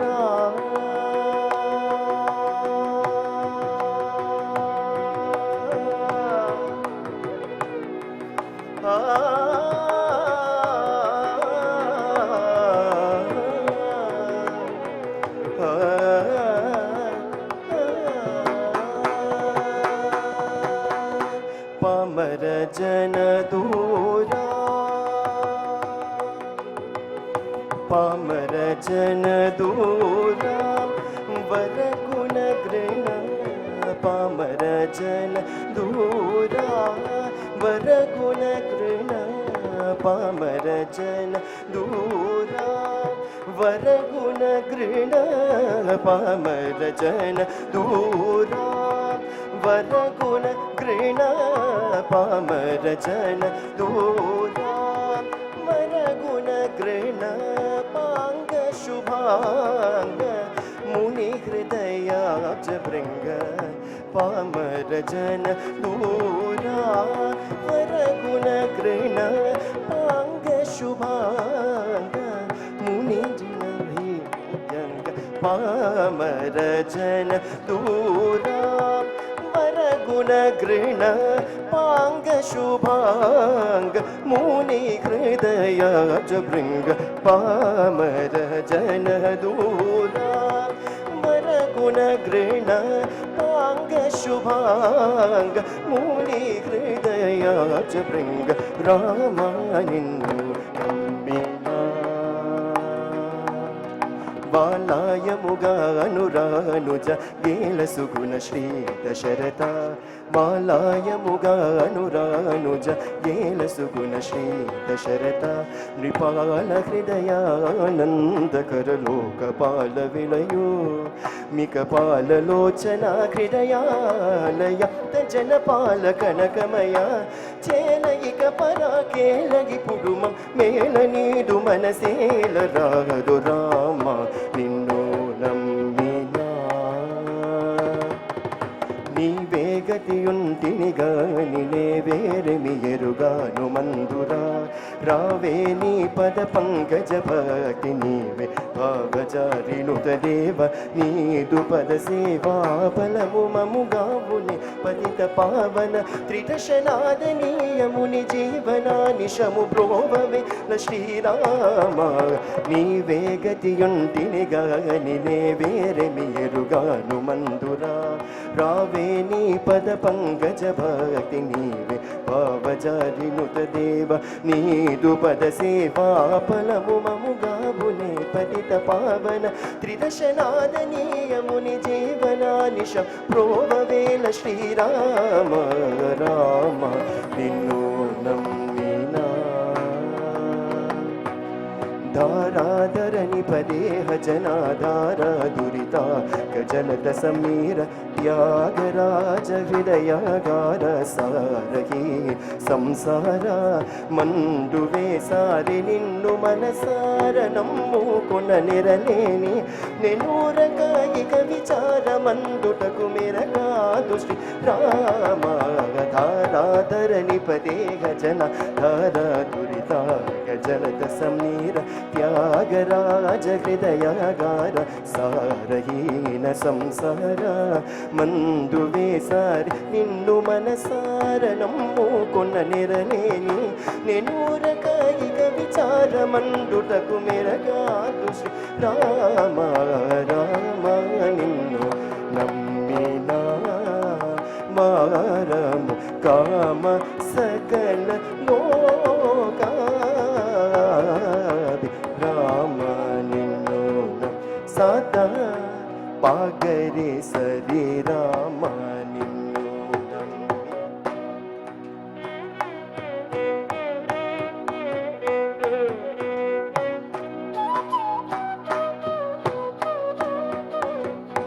తగరి సద పద పాగరి రామ నిన్ను నమ్మి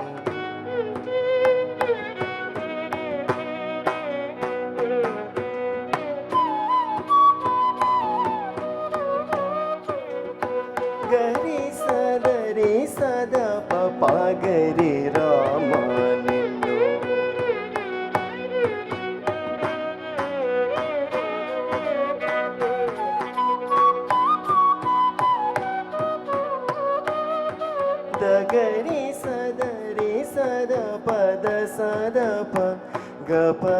సదరి సదప్ప పగరి సరి రామ నిన్ను నమ్మినా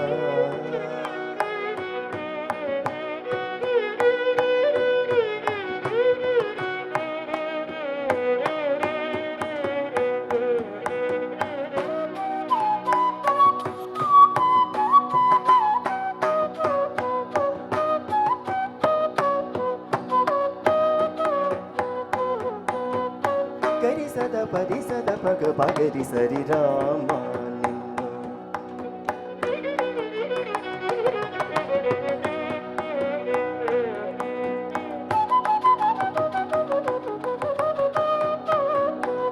గ పద పగ పద సద పగ పద పగ పగరి సరి రామ నిన్ను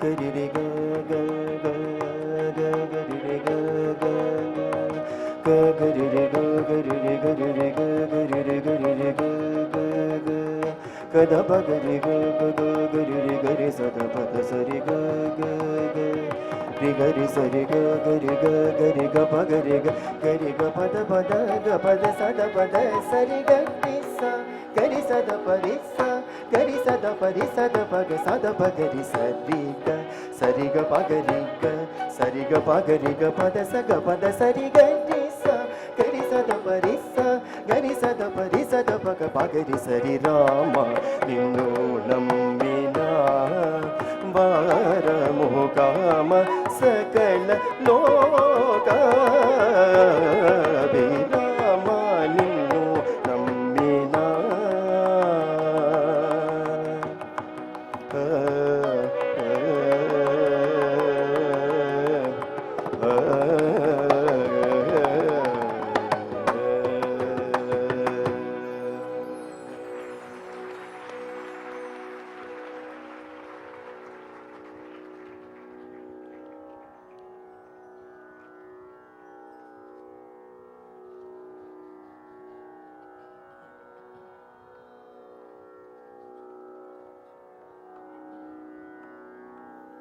The next song is a composition of Saint Purandaradasa on Goddess Lakshmi.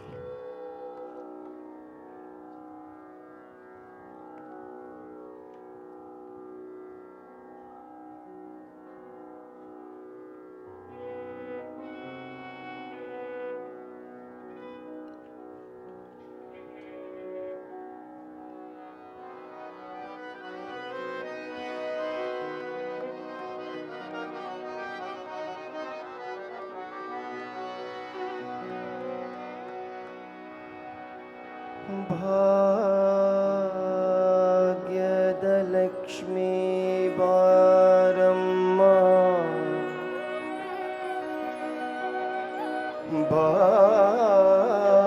भाग्यदलक्ष्मी बारम्मा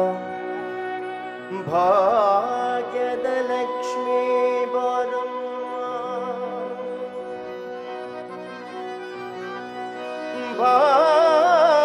भाग्यदलक्ष्मी बारम्मा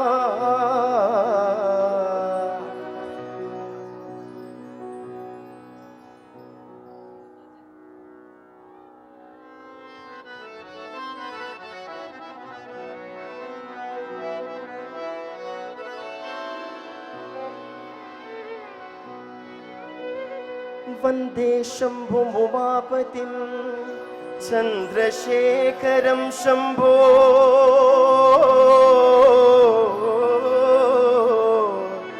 Shankara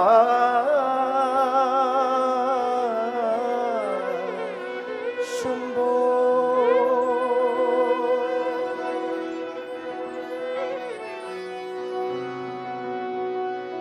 Shambho Shankar ताण्डव प्रियकर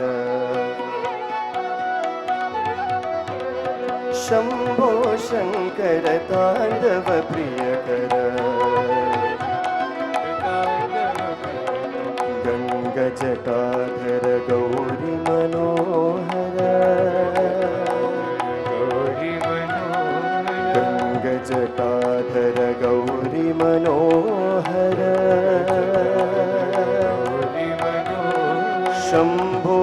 Shankara Shiv Shambho Shankara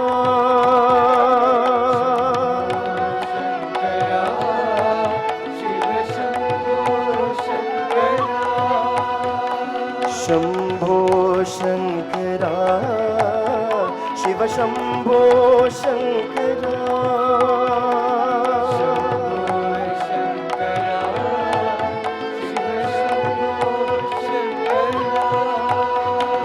दम दम दम दम दमरु बजे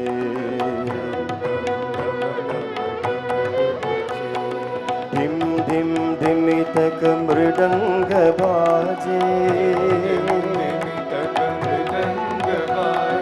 घन घन घन घन घंटा बजे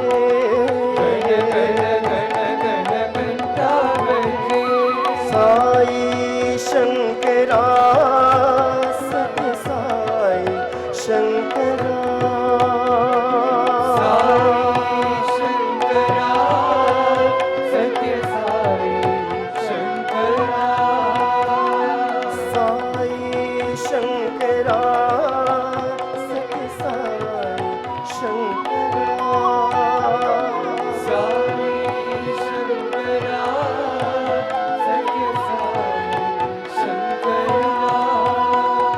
शंभो शंकर तांडव प्रिय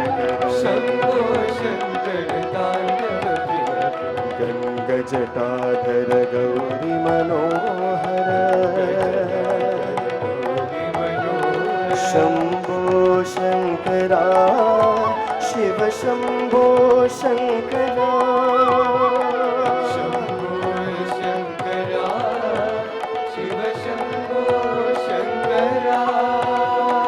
दम दम दम दम दमरु भजे धिम धिम धिमितक मृदंग बाजे गण गण गण गण घंटा बजे साई शंकरा सत्य साई शंकरा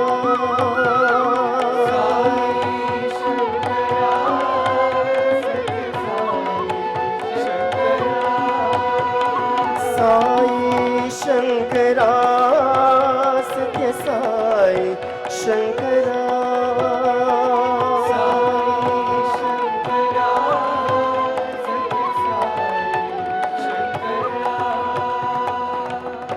शंभो शंकर तांडव प्रिय कर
Thank you, Brother Chong Chu Sin. Sisters and brothers, I think all of us Indians who have not learned Indian classical music should feel ashamed of ourselves and should encourage our people to even learn more. And I think it's for this reason that Bhagwan said, for reviving the ancient forms of music and fine arts, he's beginning the Sri Sathya Sai Prashantiniketanam School of Music and Fine Arts. That he announced that during Guru Purnima, and it's already started. And brother has been an inspiration for all the budding young musicians who are learning music now under this particular institution.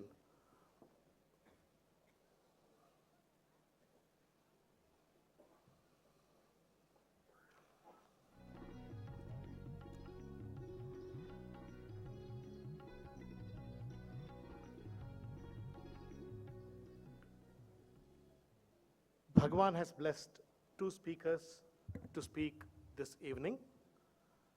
The first speaker is Sri C. Srinivas. Sri Srinivas is a dynamic social worker in the healthcare and the human development. He's for over 40 years has been instrumental in setting up and managing Sri Sathya Sai hospitals in Bangalore and Puttaparthi, which continue to provide free health care to the needy, and after completing over 40,000 surgeries, they're still continuing to provide free health care. He has also been a key member in the development of the social service initiative, Sri Sathya Sai Water Projects in the Anantapur district and Chennai, providing free drinking water to millions of people. A keen sports enthusiast, he facilitated the planning and building of the Sri Sathya Sai International Center for Sports. As the chairman of the Sri Sathya Sai Health and Education Trust, in an expression of gratitude to his beloved Lord, who tirelessly worked to alleviate the suffering of millions and brought joy, peace, and purpose to people, it is endeavored by him to set up 5 institutions of service, Sri Sathya Sai Sanjeevani hospitals, over a 10-year period in the underserved and developing geographies of the country. He has set up the first Sri Sathya Sai Sanjeevani Hospital in Naya Raipur. It's a national center for child heart care, the largest and the only hospital dedicated to providing totally free of cost pediatric cardiac care, and till date, it has successfully completed 1,450 cardiac surgery in its 2 years of inception. We are proud that Sri Srinivas is an alumnus of Sri Sathya Sai College in the early batches of the 70s.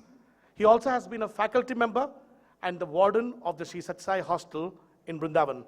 He's really a role model for the students of all the Sathya Sai institutions in what single-handedly a man can achieve if he's inspired by the Lord.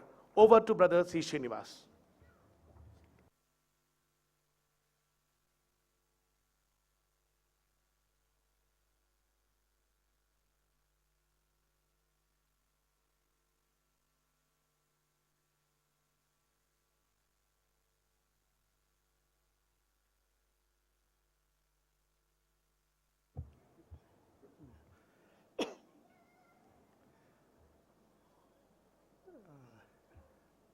My most and very, very most beloved Swami, honestly, what is there to say, you know? Distinguished dignitaries on the stage, most revered ladies, sisters, gentlemen, and dear brothers. Most importantly, the large number of young boys and girls present here. Honestly, after this evening, where is the need to speak? You know, it's best kept in the silence of the heart, where you can enshrine dear Swami, because that is where he belongs, and that is where it is from there that he runs the course and destiny of our lives.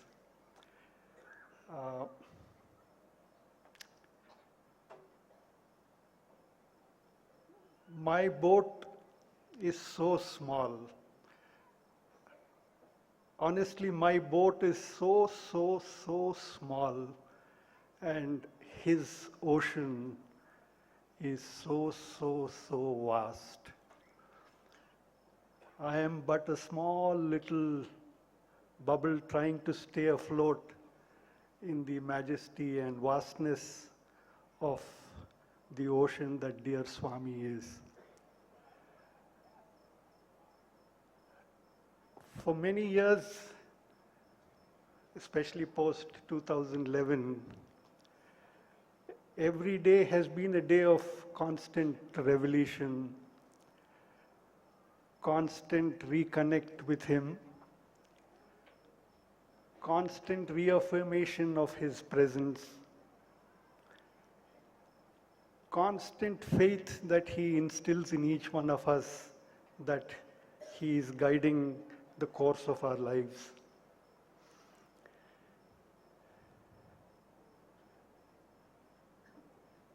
To so many of us here and all over in the world that we may know and we may not know, dear Swami is the first source of strength. What people all over the world today need, the first would come as strength, given the challenges life throws at us, given the situations we find ourselves in the world many a time, sometimes through our making and many a time not through our making. Many a time choice gets narrowed down to living the next moment or dying the next moment. It is Swami and Swami alone in his magnificent form, so mysterious that he is, that he gives us and holds us by the strength of his grace and our faith.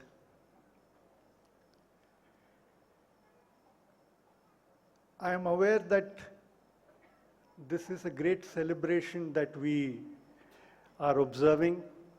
I am also aware of so many distinguished men and women, primarily of extremely great devotion, which leaves me so beholden and so small in front of all of you. And I say this from the bottom of my heart. And I keep saying this because whenever I'm asked to speak, that I feel so small many a time in front of all of you,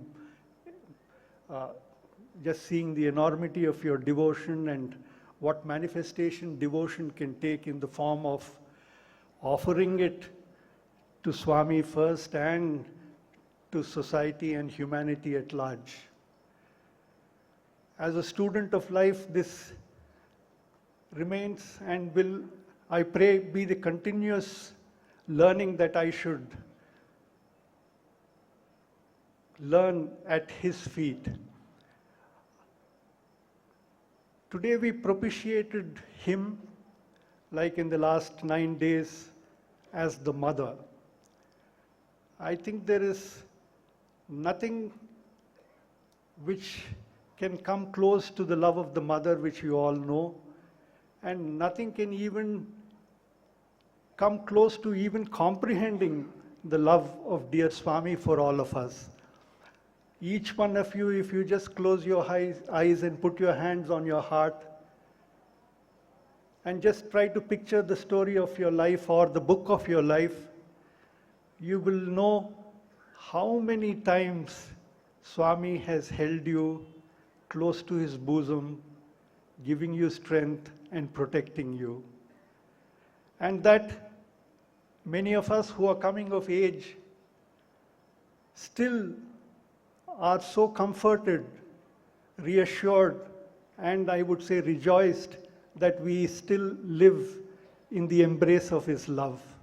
I see so many faces, and I know what it is to be loved first of all, and more than anything else, to be loved by dear Swami.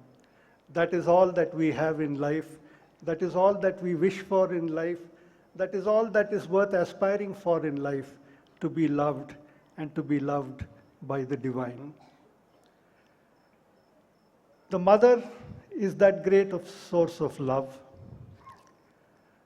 The mother that dear Swami is again the great source of wisdom, because he embellishes love with constant life-making, life-determining, life-defining wisdom. Because this school that he puts us through is the school where knowledge loses itself in wisdom. And wisdom enables you to make the right choice, enables you to think right, enables you, more importantly, to do right. And that is what we see here. And more blessedly, we are going to see touching so many more lives. Love, wisdom, and finally, the greatest bestower that Swami is the bestower of grace. All human effort, however arduous, however painstaking, however toiling, however tireless and relentless it might be, has a limit.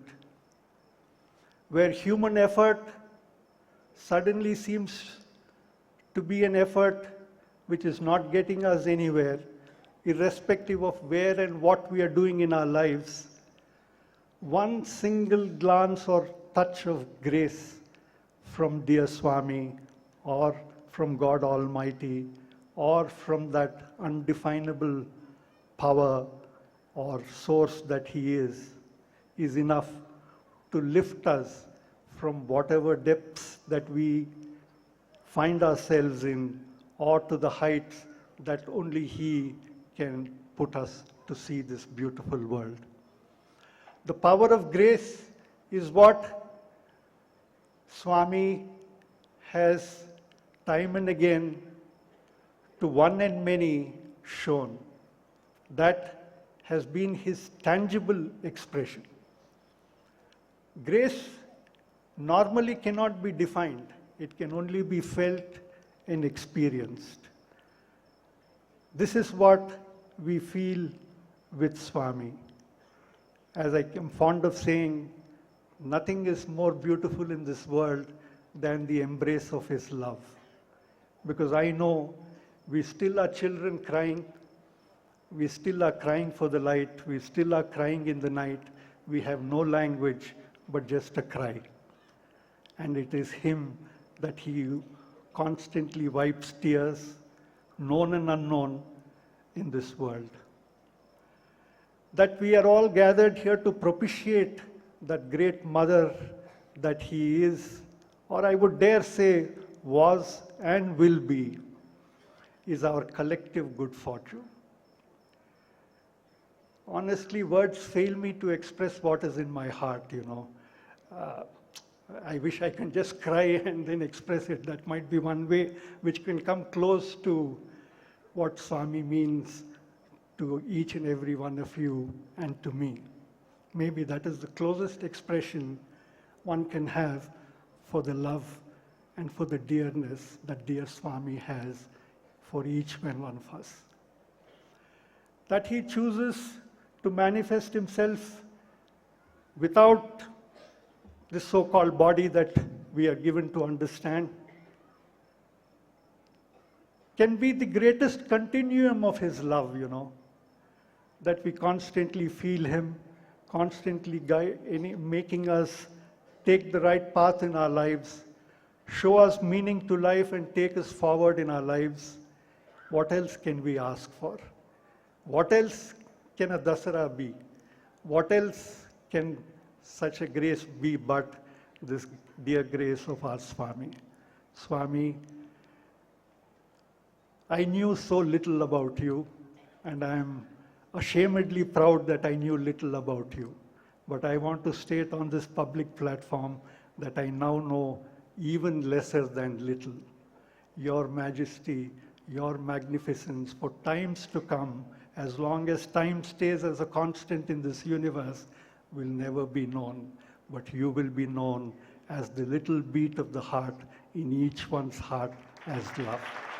May God, may dear Swami, may that mother who is sitting there and sitting in your heart continue to bless you, guide you, and take you on in your lives. God bless. Sai Ram.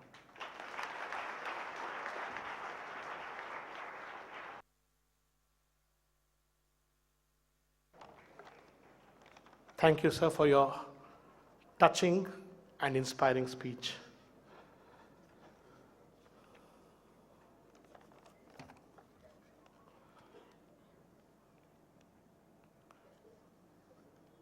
Our next speaker for the day is Dr. H.R.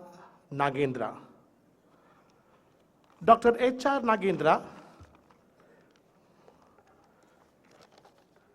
is currently the Chancellor of Yes Vyasa Deemed University. Yes Vyasa, SVYASA, stands for Swami Vivekananda Yoga Anusandhana Samsthana. He holds a PhD degree in mechanical engineering and from the Indian Institute of Science, and he did his postdoctoral research fellow from the University of British Columbia, and then he also served at the Engineering Science Laboratory in Harvard University, USA, the Imperial College of Science and Technology in London, and the NASA Marshall Space Flight Center in the USA. He joined the Vivekananda Kendra in 1975, a service mission to pursue human engineering rather than mechanical engineering. Dr. Nagendra held the post of All India Vice President of Vivekananda Kendra, and in 2002, Dr. Nagendra became the first Vice Chancellor of Yes Vyasa. So it was literally a move from NASA to Vyasa. And Dr. Nagendra has developed yoga research projects, both in India and abroad, in a range of yogic applications, including yoga therapy, and has published 35 books and 110 research papers in the field of yoga. He is also the editor of a journal and magazine on yoga and has developed curricula for a number of yoga courses. Dr. Nagendra has served on many expert committees and boards, advising governments and other bodies, and has received numerous awards and distinctions for his contribution to yoga therapy and yogic education. He has published 400 articles in the journals on yoga, and he's currently, under his guidance, we have 400 students doing masters in yoga and 200 students pursuing doctorate in yoga. He's single-handedly responsible for the World Yoga Day that happened on June 21st this year. Over to Dr. H.R. Nagendra.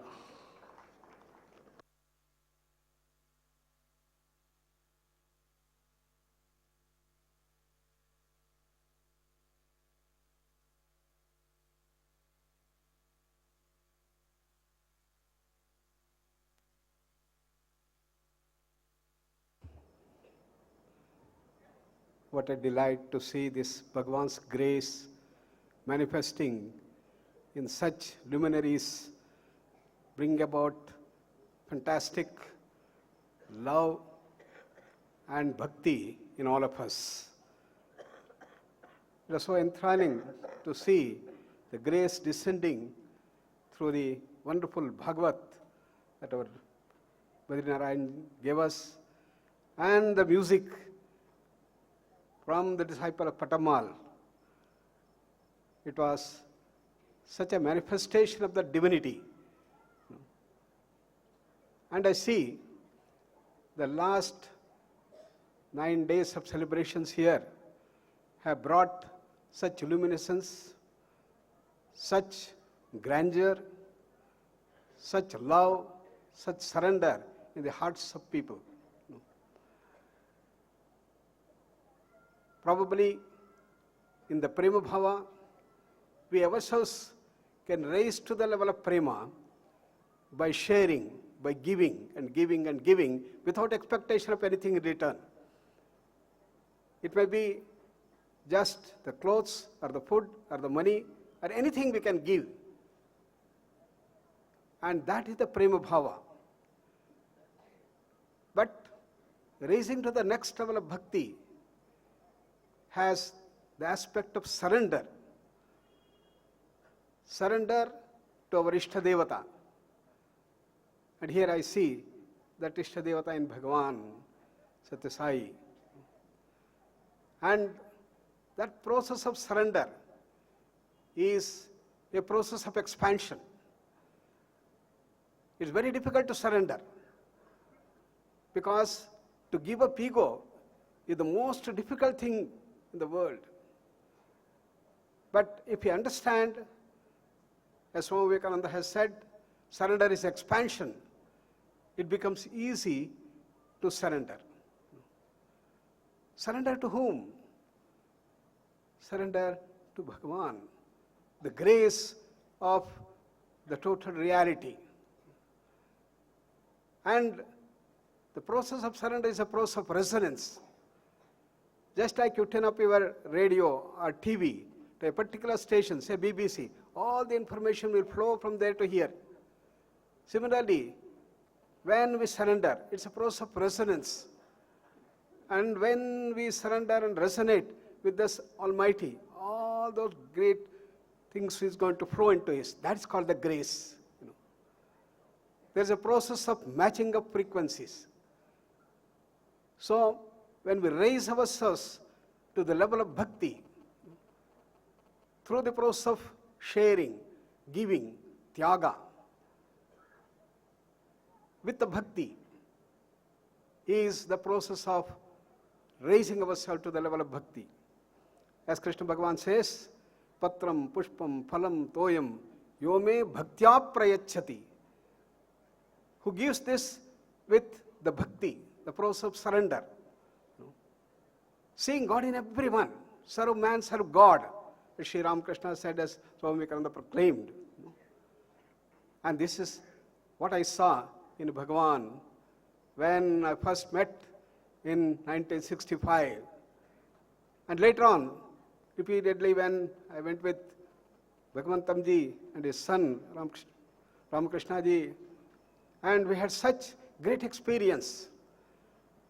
And he said, it is through this process of Tyaga and Seva, as the manifestation of that bhakti, that India is going to raise to the highest pinnacles of its glory again. And the days are coming now. What a great thing that happened on June 21st, thanks to our Prime Minister, who had proposed that June 21st should be the International Day of Yoga, supported by 177 countries. It was the biggest supporting thing that happened in ENO, and June 21st was declared as the International Day of Yoga. How to celebrate that? Our Prime Minister gave a direction.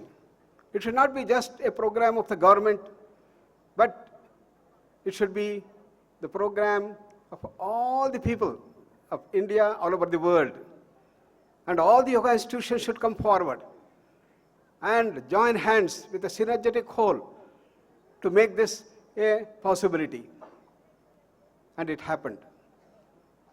As he said, the Rajpath became Yogapath on that day, where 36,000 people followed the 35 minutes protocol of yoga, which consists of not just a series of asanas, but it is a combination of Gnana Yoga, Raj Yoga, Bhakti Yoga, and Karma Yoga, all put together in one 35 minutes program, with the love and the bhakti coming up among all the people who practiced. It was a miracle that happened. Gave 2 Guinness World Book of Records for the Ministry of Ayush. Then, on that day, it was so amazing to know that 34 crores of people in our country practice that common protocol. And all over the world, 244 countries practice that. But our Prime Minister said, it is not just a day's function. It should go into our education system, which Bhagavan has been able to actualize here through the schools and the colleges and the education institutions.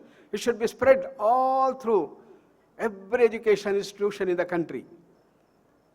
And that was made possible by the National Council of Teacher Educators.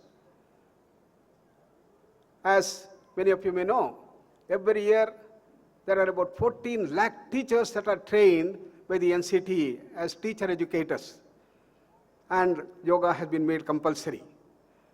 And therefore, every teacher educator who is going to come out trained has to undergo this yoga program, and only when they pass this yoga syllabus, then they will be given the NCTE.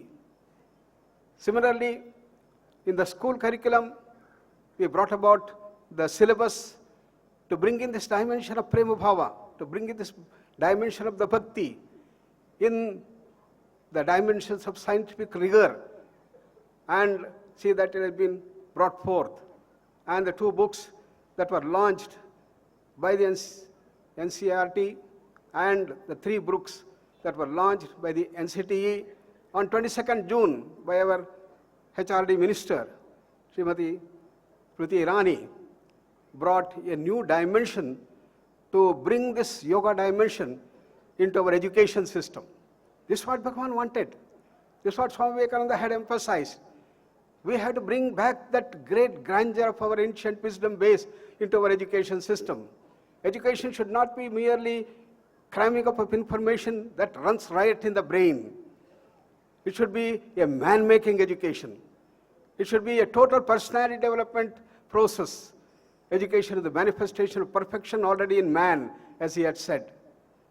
And the role models of the institutions that Bhagavan has created now is spreading throughout the country. And we should join hands. We give all the support to see that it spreads into every nook and corner of our country. And it should go into the villages. That's the dream. And then yoga is the one that can bring great contributions to the health scenario. The modern medical world has brought great contributions to the world at large. And the wonderful dimension of Tyaga, which has been incorporated into the modern medical system by Bhagavan, by bringing out such wonderful hospital in Whitefield and now in Raipur by our dear Srinivas, is the manifestation of the Tyaga Bhava, that Bhakti Bhava, to be brought into the health scenario.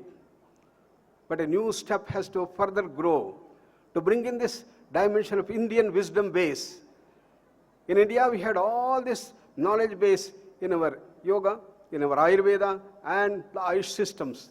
Before the modern medical system came into our country, we had all these things prevalent in every village. And now it has to be brought back. Why?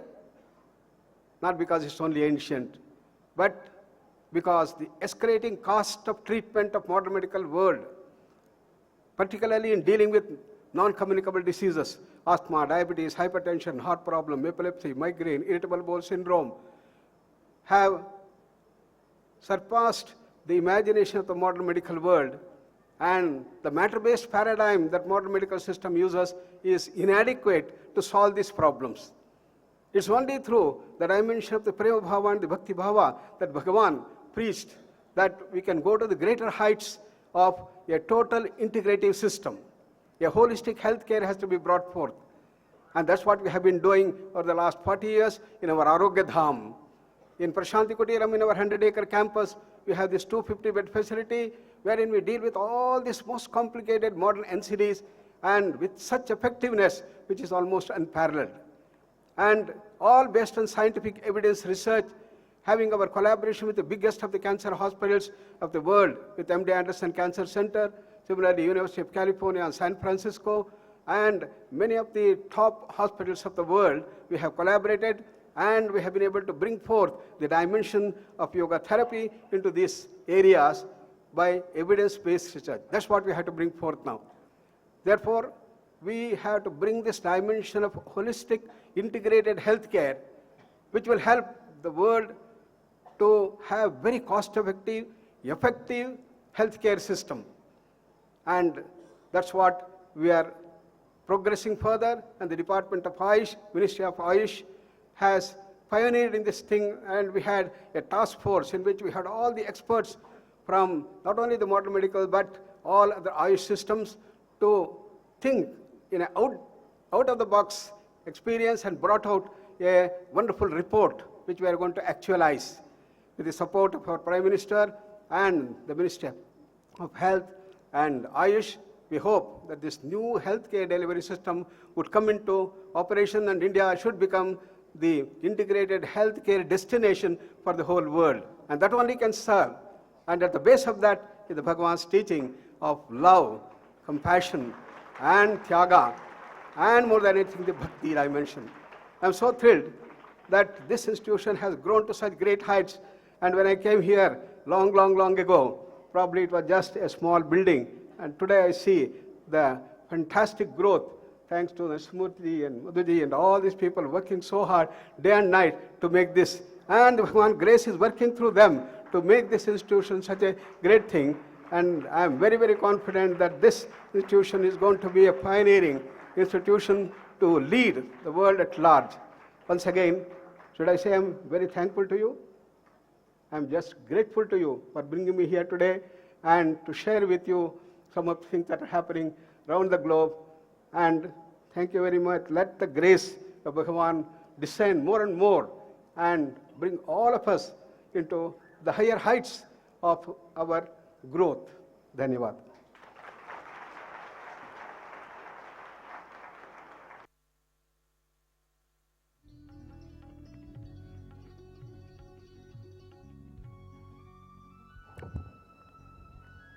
Thank you, Dr. H.R. Nagendra. On behalf of all of us gathered here, I now pray to Bhagavan to deliver his divine discourse.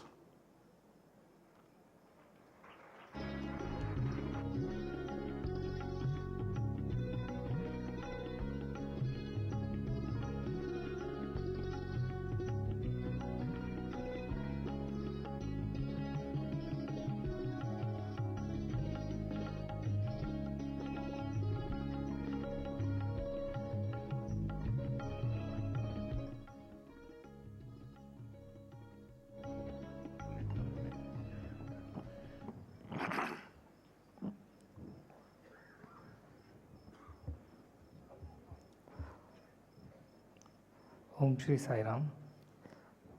As we all pray to Bhagavan to give his divine message on this very auspicious evening, I perceive him seated in this chair in an orange robe, bright as ever, and I repeat as he speaks.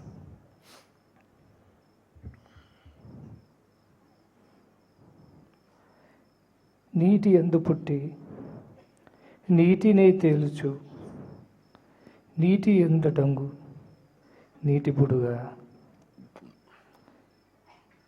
నరుడే బుద్భుదంబు నారాయణుడే నీరు ఉన్నమాట తెలుపుచున్నమాట. The water bubble emerges from water, lives on water, and finally merges in water. Similarly, man is the water bubble and God himself is the water. This is the truth. This is the word of Sai, the path of truth. ప్రేమ స్వరూపులారా, Embodiments of divine love. ఏ విధముగా నీటి యందు పుట్టి నీటి మీదనే తెరుచుతూ నీటి యందు కలిసిపోతున్నది నీటి పుడుగా, ఆ విధంగా ఈ బ్రహ్మాండమంతా కూడా భగవద్యందు పుట్టి భగవంతుడిని చర్చించి కట్టకడబడికి భగవంతుడినే లయమైపోతుంటుంది. In the same way, as a water bubble is born in water, is sustained in water, and finally goes back into water, the whole universe is nothing but such a bubble which has come out of the vast ocean of God, which is sustained by God, ultimately goes back into God. ఈ తాత్కాలికమైన అశాశ్వతమైన అనిత్యమైన ప్రపంచము కూడా నిత్యమైన శాశ్వతమైనది సత్యమైన భగవంతుడి సృష్టియే. This world, which is transient, temporary, and just physical, is also a creation of God who is eternal who is permanent and who is ever present. సాగరములో అలలన్నీ కూడా ఆవిర్భవిస్తాయి, పునః లీనమైపోతాయి, మరి ఆవిర్భవిస్తాయి. ఈ విధంగా వస్తుంటూ పోతుంటుంటాయి ఈ అలలు. Waves are born from the waters of the ocean. They come and go. Similarly, all the universes come and go with the basis as God. అశాశ్వతమైనవి, అనిత్యమైన ఈ అలలు కూడా శాశ్వతమైన ఒక స్థిరమైన సాగరము నుండే ఆవిర్భవిస్తున్నాయి. The transient fickle waves arise out of the permanent and steady ocean.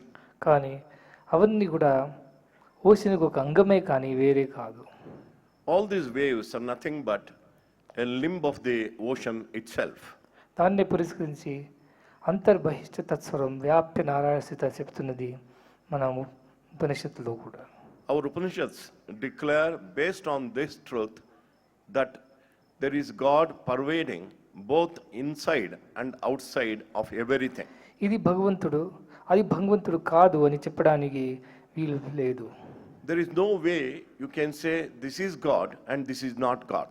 ఎందుకంటే సర్వం బ్రహ్మమయమే. Because everything is nothing but God himself. కానీ ఈ సత్యాన్ని గుర్తించవలసింది చాలా అవసరమైనది. It is highly essential that we recognize this truth. ఎప్పుడు దాకా మనం ఈ అసత్యమైన అంధకారంలో బతుకుతుంటామో అప్పుడు దాకా ఏది ఉన్నదో అది లేనట్టుగా, ఏది లేనదో అది ఉన్నట్టుగా మనం భావించి ఎన్నో బాధలు, కష్టాలు, నష్టాలు గురి అయిపోతుంటాము. As long as we live in the darkness of ignorance and of untruth, till then we are subjected to all kinds of miseries and sorrows, trials and tribulations. చూడండి, ముద్దడిలో ముందర స్ట్రీట్ లైట్ లేకున్నప్పుడు, ఇక్కడ రోడ్డు మీద పోతున్నప్పుడు ఒక చిన్న తాడు కూడా కనపడితే అంధకారం వల్ల పాముగా భావించి భయపడుతుంటారు పిల్లలు. At a time when there were no street lights in this Muddenahalli, when boys were moving around on the road, in the darkness, when they saw a rope, they were so much frightened thinking that it was a serpent. తాడును కూడా పాముగా భావించి భయము ఆవిర్భవిస్తున్నది. Because of our illusion to think that that rope is nothing but a snake, we are frightened. కానీ ఈ దీపాలన్నీ వెలిగించినప్పుడు ఆ ప్రకాశాలను మనం చూసినప్పుడు మనకు సత్యము గుర్తించగలుగుతాము. But when lights shine on the road, we see the truth and we lose our fear. ఈ విధముగానే ఈ ప్రపంచం అంతా కూడా ఒక భగవత్ స్వరూపమైనటువంటి సత్యాన్ని గుర్తించినప్పుడు ఏ భయము, ఏ శోకము, ఏ తాపము మరి ఉండదు. When you recognize the truth that everything in this universe is God himself, you will not have any sorrow, you will not have any attachment, you will not have any anguish. కానీ స్వార్థ సప్రయోజమైన అంధకారంలో ఈ సత్యాన్ని గుర్తించటము చాలా కష్టం. But in the darkness of selfishness and self-interest, it is most difficult to recognize this truth. ఏ క్షణము మానవుడు తన యందు ఉండే ఒక నిస్వార్థమైన భావాన్ని పెంచుకొని తన వెంతులో ఈ ప్రపంచాన్ని చూస్తాడు, ఆ క్షణమే ఈ సత్యాన్ని గుర్తించగలుగుతాడు. Only when man develops selflessness and when the selflessness sheds its light on your path, you will be able to recognize the truth. ఈ సమయము చాలా ఒక పవిత్రమైన సమయము. These times are very, very sacred. ఒక యుగం అంత్యమై ఇంకొక యుగము ప్రారంభమైపోతున్నది. One yuga is ending, another yuga is starting. కలి అనే దానికి అంధకారము కూడా ఒక అర్థము. Kali or Kali Yuga means an age of darkness. కానీ ఏమిటి darkness? What is this darkness? విద్యుత్తుం వల్ల వెలుగుతున్న ఇన్ని లైట్స్ ఉండినప్పుడు కూడా ఎక్కడి నుంచి వస్తున్నది ఈ darkness? In spite of so many electric lights shining, where do you get this darkness? బాహ్యమైనది కాదు, ఇది అంతరంగమైన అంధకారమే. It is not external darkness, it is internal darkness. Internal darkness అనగా తనందుండే ఒక ద్వైత భావమే ఈ డార్క్నెస్ గా భావిస్తున్నాను. This internal darkness is nothing but the sense of duality that envelopes us. అందుకనే ఈ సమయం లోపల ఈ సత్యాన్ని మనం గుర్తించాలనుకుంటే కొంచెం కష్టమే. Therefore, at this time of darkness, to recognize this truth is very difficult. రాత్రిప్పుడు ఒక రోడ్డు ప్రయాణం చేయాలనుకుంటే ఏమి కనపడకుండా వల్ల కొంచెం డ్రైవింగ్ చేయడం కష్టమే. When you want to traverse the path in the darkness of the night, you are not able to see anything, therefore it is very difficult for you. కానీ వాళ్ళు కార్ లైట్స్ వాళ్ళు వేసుకుంటూ ఒక మాత్రం కూడా ప్రయాణం చేయవచ్చు. But while moving in a car, you can put on the car lights and move on the road. Car లైట్స్కు కొంతవరకు ఒక ప్రకాశం ఉంటున్నది, అంతవరకు మాత్రమే మనం చూసి మన ప్రయాణం మనం ఎదుగలవు. Car lights have an extent of light they can shed. There is a limitation, but in that limitation you can still keep moving on the road. చాలా జ్ఞాని పురుషులు, త్యాగ పురుషులు, యోగ పురుషులు ఇంత ఒక కలియుగంలో కూడా వారి యందు ఉండే ఒక ప్రేమ దీపాన్ని వెలిగించి ఆ ప్రకాశాన్ని వాళ్ళ మార్గాన్ని నిరూపిస్తూ అందరినీ కూడా ఈ ప్రయాణం చేపిస్తూ వచ్చారు. Many men of sacrifice, nobility, men of yoga and men of penance have lit the lamps of love in their hearts and throwing that light, shedding that light on the path so that everybody can see. కానీ ఇంకొంత కాలంలో ఈ కలియుగం అంతిపై సత్యుగం ప్రారంభమవుతున్నది. But within a short time, Kali-yuga will end and Sathya Yuga will begin. ఈ విధంగా రాత్రి తర్వాత పగలు తప్పదు, ఆ విధంగానే కలియుగ తర్వాత ఒక ప్రకాశంతో కూడిన సత్యుగం కూడా వస్తున్నది. In the same way as day is inevitable after the night, after the Kali-yuga will come the Sathya Yuga. అప్పుడు ఒక ఆత్మజ్యోతి అనే సూర్యుడు ప్రకాశించినప్పుడు చక్కగా కనపడినప్పుడు మన ప్రయాణం మనం వేగముగానే చేయగలుగుతాము. When the sun of wisdom rises and sheds his light, then it is easy for us to traverse the path. అప్పుడు సామాన్యమైన పురుషులు కూడా ఈ ఆధ్యాత్మిక మార్గంలో ప్రవేశించి తన ఒక ఆధ్యాత్మిక ప్రయాణం చేయవలసిందే. Even very ordinary people at that point of time will be able to enter the spiritual path and move forward. కానీ పాత్ చూపించే వాళ్ళు ఎవరైనా ఉండాలా. But there should be somebody who guides on the path. ఎక్కడికి పోతున్నామో అది తెలిసినప్పుడే మనము ఈ ప్రయాణం చేయగలుగుతాము. Only when we know our destination, where we are going, only then we can move forward. Chikballapur bus stand పోయి నేను బెంగళూరుకు పోవాలనుకుంటే బెంగళూరు బస్ టికెట్ కొనుక్కోవడం అవసరము. If you get into the Chikbalapur bus stand, if you want to go to Bangalore, you have to purchase a ticket in a bus going to Bangalore. కానీ హైదరాబాద్ పోవాల్సిందే Hyderabad ticket మనం కొనుక్కోవాలా. If you want to go to Hyderabad, you have to purchase the ticket for Hyderabad. ఎక్కడ పోవాలని తెలిసినప్పుడు తక్షణమే మనం ఈ ప్రయాణాన్ని ప్రారంభించవచ్చు. When you know where exactly you have to go, immediately you can start your journey. కానీ దిశాహీనమైన మానవుడు ఎక్కడికి పోవాలని తెలియక ఈ విధంగా ఒక అయోమయమైన పడిపోయి కొంతవరకు కన్ఫ్యూజ్ అయిపోతున్నాడు. Man without knowing his destination, today he is drifting in darkness in complete confusion. అంతటి సమయంలో ఈ అవతార పురుషులు, యోగ పురుషులు, త్యాగ పురుషులు అవతరించి ఒక దేహాన్ని ధరించి వాళ్ళ సత్యాన్ని ఒక ప్రబోధించి నిరూపిస్తూ ప్రచారిస్తూ వస్తారు. That is the time when divine incarnations and many men of penance and yoga will come up to light up the path of the people to show them the right destination. యోగం అనగా ఒక శరీరంతో సంబంధించిన మాత్రమే కాదు. Yoga is not just confined or related only to the body. నేనటి రోజు కూడా పిల్లలకి అర్థమయ్యేది చెప్పాను. మీరు ఒకరు car 3. Many times I have told the students, you are not one, but you are 3. You are not one but 3. You are not one, but 3. The one you think you are. The one you think you are, అది దేహము. that is the body. The one others think you are. The one others think you అదే are, మనస్సు. that is the mind. The one you really are. The one you really అదే are, ఆత్మతత్వము. that is the Atma కానీ principle. యోగం అనగా ఈ 3 దాన్ని కూడా చాలా అవసరమైనదే. Yoga is required for all the 3 constituents of the human personality. 3 విధమైన ఒక శక్తి పొందిన వల్లనే మానవుడు తన జీవితాన్ని కూడా చక్కగా నడపగలుగుతున్నాడు. Because of the power of all the 3 constituents, man is able to lead his life. ఒక దైహికమైన బలము ఉండాలా. You need to have physical strength. కానీ అంతేకాకుండా ఒక మేధాశక్తి కూడా చేరాలా. You also should have intellectual కానీ strength. అన్నిటికన్నా ప్రధానమైనది ఒక ఆత్మతత్వంతో కూడిన హృదయ బలం అనగా ఆత్మబలం కూడా చాలా అవసరము. And most importantly, what is required is the power of the heart అది మన or the శాస్త్రబంధు spiritual power. అదే ఒక దుర్గా, లక్ష్మి, సరస్వతి అనేటువంటి మూడు రూపముగా అవతరిస్తున్న శక్తియే. And in our scriptures, it is depicted as the mother goddess manifesting in the forms of three, Durga, Lakshmi and ఈ Saraswati. దేహ బలమే ఒక విధమైన దుర్గా శక్తి.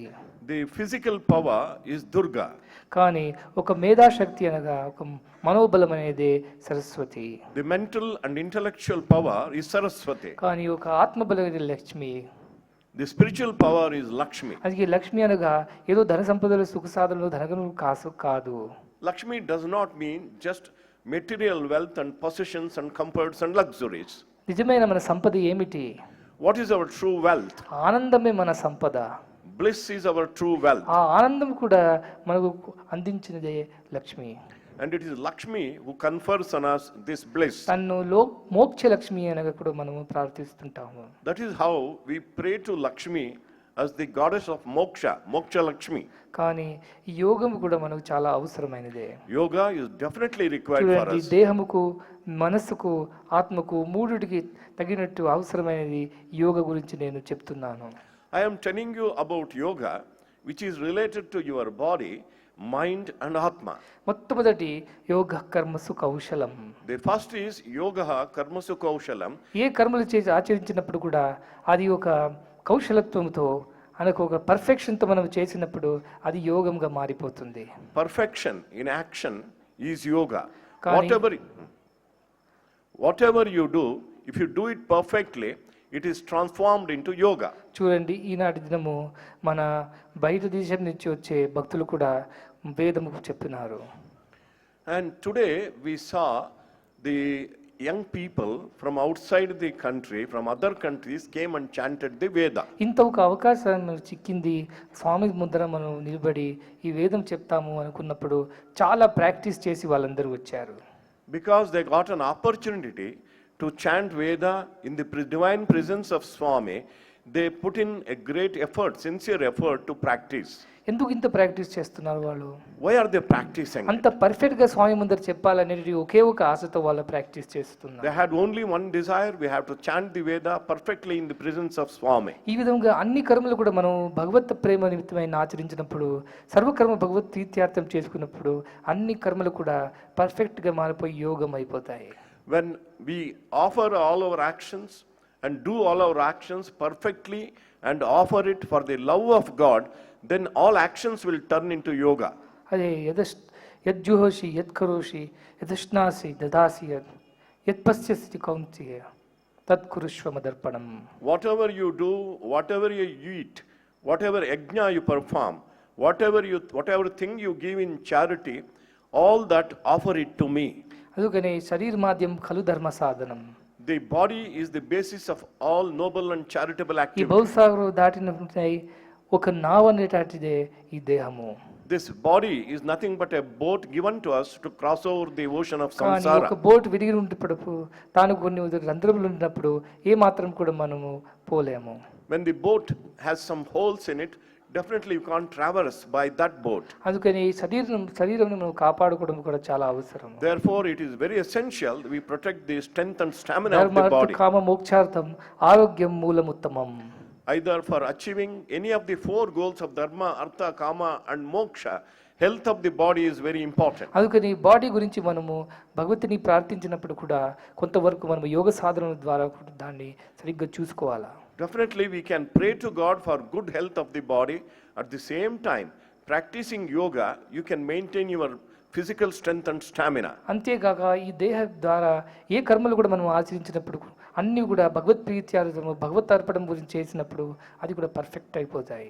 And when you offer all your actions, whatever you do to God with love for God, then every action will turn into yoga. Love అనేటువంటి దానికి ఏ విధమైన ఒక అపేక్షలు ఉండవు love. love has no expectations. కానీ సెల్ఫ్లెస్ యాక్షన్ అనగా అవే perfect actions అయిపోతాయి. Really, the perfect actions are nothing but selfless actions. ఏ యాక్షన్కి ఒక ప్రతిక్రియ అనగా రియాక్షన్ ఉండదో అది మాత్రమే పర్ఫెక్ట్ యాక్షన్, మిగతావన్నీ కూడా పర్ఫెక్ట్ కావు. That action which has no reaction is the only perfect action and not other actions. అపేక్ష లేని దాంట్లోనే ఏ విధమైన ఒక ప్రతిక్రియ అనేది ఉండదు. When you do something desirelessly, all desireless actions have no reaction. అందుకనే ప్రతి ఒక్క కర్మకు కర్మ ప్రభావం ఉంటున్నదే. Every action will bring its consequence. కానీ ఏది మనం భగవత్ ప్రీత్యాగం చేస్తున్నామో, భగవంతునికి అర్పిస్తున్నామో దానికి ఒక పునః ప్రతిక్రియ అనేటువంటిది ఉండదు. But those actions which we offer to God with love, they won't bring in any reactions. అనపేక్ష సుచిర్దక్ష ఉదాసీనోగతవ్యతః. Desireless, and you are detached from everything and you don't have any worries. అప్పుడు భగవంతుని మనం అర్పించినప్పుడు దానికి ఒకే ఒక రియాక్షన్ ఉంటుంది. When you offer everything to God, there is only one reaction. ఆయన అనుగ్రహమే అది reaction. And the reaction is the divine grace that కానీ descends ఏ on. విధమైన ఒక అనుబంధాలు ఉండవు. There won't be any attachments.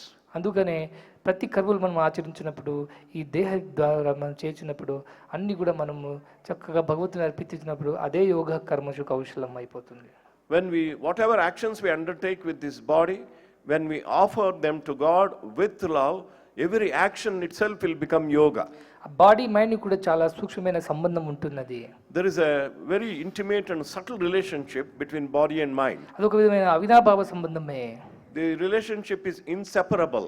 అందుకనే బాడీ ఎట్లా ఉంటుందో మైండ్ కూడా అట్లా అయిపోతుంది. Depending on the body, mind is shaped. ఆ విధంగా మైండ్ ఎట్లా ఉంటుందో బాడీ కూడా ఒక విధమైన ప్రభావం కుదురుతుంది. And similarly, depending on the mind, the body is shaped. Body ఒక పాత్రం లాంటిదే. Body is like a vessel. కానీ తను ఉండే ఒక నీరు మనస్సు. And the water in the vessel is the mind. కానీ బాడీ ఇట్లా కదులుతుంటప్పుడు నీరు కూడా దాంట్లో కదులుతుంటుంది. When the body is moving, vessel is moving, the water also will be moving. అలాగే ఒక యోగా అభ్యాసం ద్వారా ఈ దేహాన్ని కొంతవరకు మనము నిశ్చయం చేయడము సాధ్యము.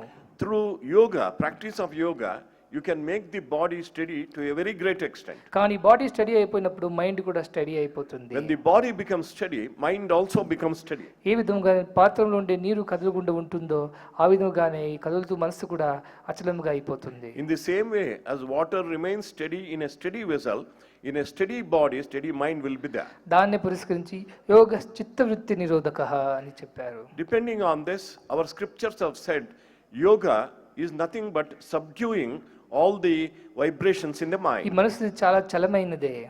The mind is always moving and fickle. చంచలం అనేటిది తన స్వభావము. And mind is by nature very fickle. కానీ అభ్యాసం ద్వారా యోగాభ్యాసాల ద్వారా దీన్ని మనం కొంతవరకు అచలము చేసి నిశ్చలము చేసి ఉంచుకోవచ్చు. But by practice of yoga, to a great extent you will be able to control the mind. అందుకని చిత్తవృత్తులని మనం ఒక విధంగా నిరోధించాలనుకుంటే దానికి కొంతవరకు యోగాభ్యాసములు చాలా అవసరమైనవే. If you want to control the thought vibrations in your mind, yoga abhyasa, practice of yoga is very essential. కానీ దేహం అని పవిత్రంగా పరిశుద్ధంగా చేసి కర్మలన్నీ కూడా భగవంతుని ఆచరించడం మాత్రమే కాదు, చిత్తవృత్తులన్నీ కూడా నిరోధించడం మాత్రమే కాదు, ఒక సమత్వమైన భావం కూడా పెంచుకోవటమే యోగము.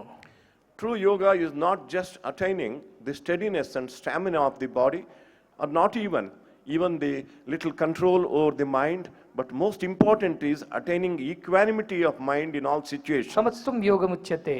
That is why it is said samatva itself is yoga, equanimity is yoga. అందుకే కర్మసు కౌశలం చిత్తవృత్తి సమత్వం ఉచ్యతే. ఈ మూడిటి కూడా యోగ ద్వారా మనము లభించేవి. There are three things you can attain through yoga. First is you will be able to do perfect actions. Second is you will be able to control the mind. And thirdly, you will attain equanimity of mind in all situations. ఈక్వానిటీ అనగా అదే ఒక ఆత్మతత్వము. This equanimity of mind is nothing but the Atma principle. సంతుష్ట సతతం యోగి. A yogi is always having a contented mind. ఏది జరిగినా ఏది ఉన్నా అన్ని కూడా ఒక భగవత్ సంకల్పని భావించి ఆయన ఎప్పుడు కూడా స్థిరంగా సమత్వంగా ఆనందంగానే ఉంటాడు. Whatever may happen to him in their life, he knows and he thinks and believes that everything is happening according to the will of God. Therefore, he will maintain his equanimity of mind. అందుకే యోగం అనగా ఒక శరీరంతో సంబంధించిన కొన్ని ఆసనం మీద అనుకున్నాము చాలా సరైనది కాదు. But to think that yoga is related only to yogasanas of the body is not Haasan correct. ద్వారా మనం దేహాన్ని స్థిరంగా చేసుకున్నప్పుడు మనసుని కూడా నిరూపించగలుగుతాము. through the Yogabhyasa, you can make your body steady, therefore mind also steady. కానీ మైండ్ స్టడీ అయిపోయినప్పుడు అప్పుడు మనం ఈ ఆత్మతత్వాన్ని కూడా గుర్తించగలుగుతాము. When your mind becomes steady, you will be able to recognize the Atma principle. కదులుతుంటే ఒక నీరు లోపల మనం ఒక ప్రతిబింబం మనం చూడలేము.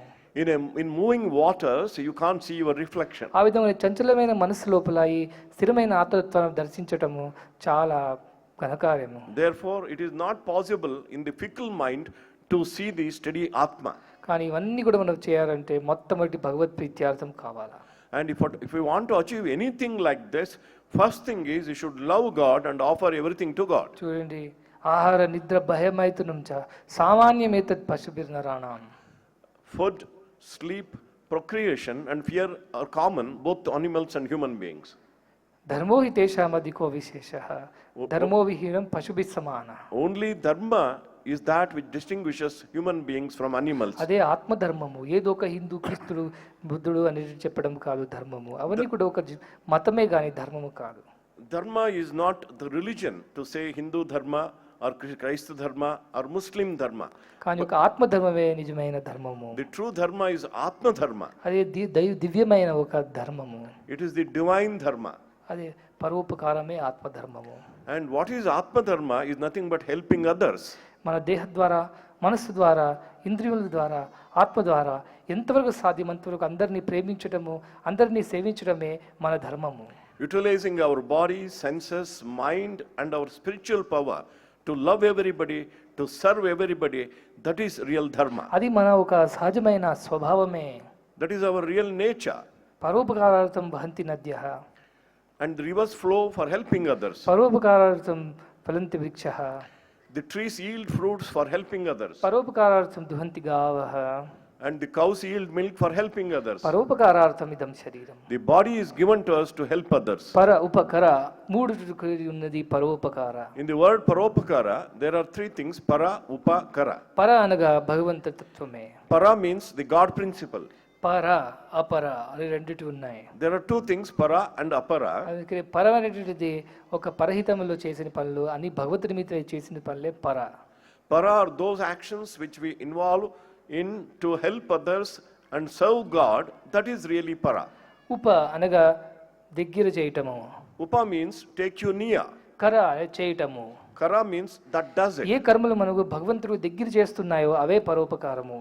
What is paropakara? Paropakara is that action which takes us nearer to God. మనకు ఒకే ఒక గంతవ్యం ఉన్నది, అదే యోగము. And there is only one destination for us, that is yoga. యో అనగా యహ అతడు. Yaha means that, he. గమ్ అనగా పోవటము. To reach him, that is the yoga. అందుకని అతనిలో కలిసిపోవడమే నిజమైన యోగము. Real yoga is merging in God. అదే మనం చేయాల్సింది. That is what we need to do. అందుకనే పిల్లలందరూ మీరందరూ కూడా కొంతవరకు యోగాభ్యాసము చేసి యోగాసనాలు నేర్చుకొని దేహాన్ని కూడా సుదృఢంగా చేసి మనస్సును కూడా ప్రశాంతంగా చేసి ఈ ఆత్మతత్వాన్ని గుర్తించడము చాలా అవసరమైనది. Students and all devotees, it is necessary we take to the practice of yoga, make the body strong and steady, thereby make the mind steady and finally recognize our divine nature. కనీసం ఒక ప్రాణాయామం చేస్తే కూడా మనసును మనం కొంతవరకు control చేయగలుగుతాము. Even if you're not able to do anything, if you do little pranayama, breathing exercise, you will be able to control the mind to a great extent. Pranayama రెండిటికి సంబంధం ఉంటున్నది. Prana and pranayama, ప్రాణ అపాన వ్యాన ఉదాన సమానం. 5 పంచవాయువులు కూడా మనసులో ప్రవహిస్తుంటాయి. And there are 5 life principles that flow in the body. కానీ ప్రాణం అనగా ఒక శ్వాసంతో సంబంధించేది. This prana is connected with breath.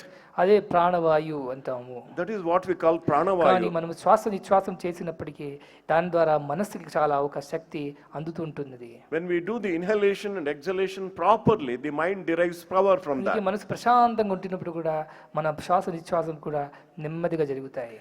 When our mind is peaceful, our inhalation and exhalation are very slow. కానీ మైండ్ చంచలంగా అయిపోయినప్పుడు ఇది కూడా చంచలంగా అయిపోతుంది. And mind becomes fickle, the breathing also becomes fickle. చూడండి, కోపం వచ్చినప్పుడు మనం ఎంత త్వరగా ఉచ్ఛ్వాసాలు చేస్తుంటాము.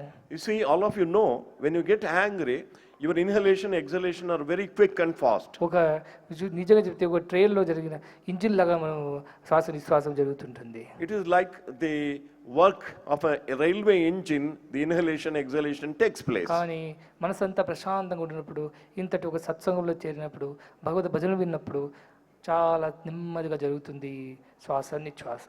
When the mind is peaceful, when you get into a satsang like this, when you listen to the God's glory, singing about God, then the mind becomes peaceful and your breath will be very slow and steady. దేహము ద్వారా మనము ఈ శ్వాస నిశ్వాసం చేస్తున్నాము, కానీ తద్వారా మనసుని కూడా మనము కంట్రోల్ చేయగలుగుతాము. Through the body, we inhale and exhale, but through that we will be able to control the mind అందుకే మీకు also. కోపం వచ్చినప్పుడు, లేకపోతే ఏదైనా ఒక మనసు స్థిరం లేనప్పుడు మీ శ్వాస నిశ్వాసం కొంచెం కంట్రోల్ చేస్తే మనసు కూడా కంట్రోల్ అయిపోతుంది. When your mind is unsteady and fickle, when you control your breath, you will be able to control the mind సమాధి also. అనేటటువంటి ఒక దాంట్లో ఒక ఈ శ్వాస నిశ్వాసం జరగదు.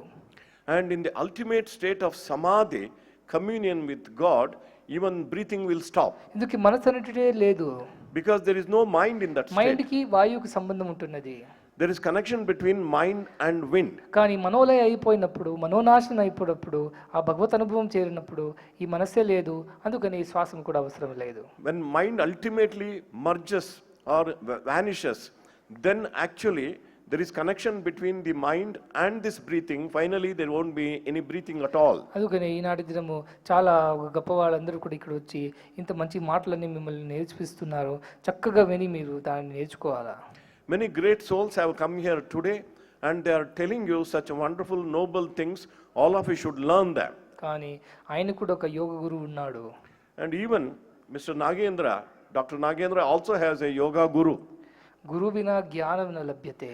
Without guru, you don't gain wisdom. అందుకనే ఆయన చెప్పినన్ని కూడా గురువు దగ్గర నేర్చినవే. All that he spoke here today has learned from his guru. అందుకనే ఆయన కూడా గురువు ఒక మాటలు విని ఈ యోగ, ఈ యొక్క త్యాగము, ఇక ప్రేమ భావాన్ని ప్రపంచవ్యాప్తంగా చేయాలనేటువంటి ఒక మిషన్ పైన ఆయన బయలుదేరాడు. In obedience to his guru, he has taken upon himself the mission of spreading love and sacrifice. దాని గురించి ఏ విధమైన ఒక సంసారం లేకుండా, ఏ విధమైన ఒక స్పందన అనుబంధం లేకుండా దీన్ని మాత్రమే ఆయన చేస్తున్నాడు.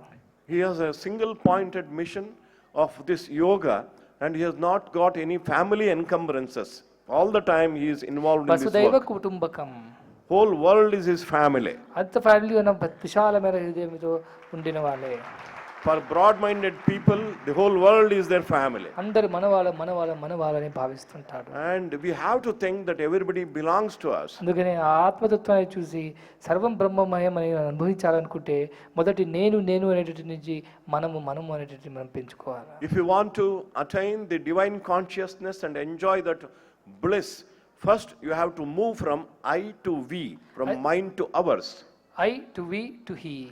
I to we to he, that is the journey. ఈ 3 స్టెప్లు మనము అంతవరకు చేయగలుగుతాము. In 3 steps we can reach the ultimate goal. నేను స్వార్థం అని బదిలి మనము అనేది ఒక పరార్థం కోసం మనం ప్రాకులాడాలా. First we have to give up the selfishness of I and mine and move to become selfless and help others. కానీ పరార్థం నుంచి పరమార్థం. From helping others, finally you go to the divine principle. పరమార్థం. From swartha to parartha, parartha to paramartha. వ్యష్టి సమష్టి పరమేష్టి. From individual to society to God. అందుకని ఇవన్నీ కూడా సేవా కార్యక్రమాలు, ఇన్ని సంస్థలన్నీ కట్టే ఏ మన ఉద్దేశం అనుకుంటే ఏదో 10 మందికి మనము ఒక మందులు పంచేయటం కాదు. Why we are building so many institutions? The purpose is not just to give medicines to a few people. కానీ ఇంతవరకు మనం విద్యాభ్యాసం చేయించడమే కాదు. It is not just giving free education to some children. ఇంకా కొంత గ్రామాలకు మనం నీరు అందించడమే కాదు. It is not just we give drinking water to a కానీ few ఇవన్నీ villages. ఒక మహత్ కార్యం జరిగినప్పుడు అందరూ దాంట్లో పాల్గొని కొంతవరకు స్వార్థ సత్యోజనం తొలగించి పరమార్థాన్ని పెంచుకుంటారు అని నా ఒక ఆశ. And it is my desire, when we take up such gigantic projects, many people get opportunity to move away from selfishness and develop selflessness. That is my desire. Selfless అయిపోతే అదే ఒక పరమాత్మ తత్వము. And once you give up selfishness and become selfless, you have attained the divine principle. God plus desire is equal to man. God plus desire equals man. Man minus desire equal God. Man minus desire equals God. ఆయనకి అనపేక్ష, That is what is desirelessness. శుచి, Daksha, And you are always pure and able. అది శక్తి సామర్థ్యం కూడా ఉండాలి. You should also have the competence to do things. ఈనాడు దినం అప్పుడే చాలా సమయం అయింది, ఎక్కువ మాట్లాడని నాకు లేదు. Already it is very late. I don't want to speak for much more time. కానీ పిల్లలందరూ ఇంత ఒక అవకాశాన్ని మీరు సద్వినియోగం చేసుకోవాలని నాకు చాలా ఆశ ఉన్నది. And I have a great desire that all the students will make good use of these అందరు పిల్లలు opportunities. మండ్యా వాళ్ళు, గుల్బర్గా వాళ్ళు, బాగల్కోట్ వాళ్ళు, బిజాపూర్ వాళ్ళు, జైపుర వాళ్ళు, చిక్బలాపూర్ వాళ్ళు, ముద్దని వాళ్ళు అందరూ కూడా ఇప్పుడు ఇక్కడికి చేరారు. And here are students from all our institutions: Muddenahalli, Chikbalapur, Gulbarga, Jaipura, Mandya, Adike, Bagalkot, and Bijapur, and Chikbalapur. కానీ వచ్చే సంవత్సరము హసన్ లోపల కూడా ఒక చిన్న విద్యా సంస్థ ప్రారంభమవుతున్నది. Next year we are going to start an educational campus in Hassan district అప్పుడే also. వాళ్ళందరూ పోయి దానికి కావాల్సిన భూమి గురించి అన్ని చూసుకొని దానికి అగ్రిమెంట్స్ ని రాసుకొని అప్లికేషన్స్ అని వేస్తున్నారు. Already our people have gone to Hassan and they have registered the agreements for the land, and they are applying for permission to start the school. దానికి సత్య నికేతనం అని పేరు. The name is Sri Sathya Sai Satya Niketanam. అది హసన్ జిల్లాలో ప్రారంభమై మన వచ్చే జూన్లోనే ప్రారంభమైపోతున్నది. In the next June, Sri Sathya Sai Satya Niketanam will start functioning in the Hassan district. కానీ మీరందరూ కూడా ఆయనకు కావాల్సిన సాయం చేసి దాన్ని ఒక చేసి తీరాలా. All of you should help this cause and see that it happens. చూడండి బంగారు, అందరు వీళ్ళు కూడా వయసు అయిపోయినాయి, ఇప్పుడు వాళ్ళకి ఒక దేహదాక్షిణ్యం కూడా తగ్గింది. My dears, you can see all the elders are very aged and they don't have strength of the మనసు body. చాలా బబలముగానే ఉన్నది కానీ ఒక దేహం మాత్రం కొంతవరకు క్షీణమైంది. The mind is strong but the body is weak. అది సామాన్యమే. That is natural. కానీ ఇప్పుడు మీకు చేయవలసింది చాలా ఉన్నాయి. But there are a lot of things that you have to do.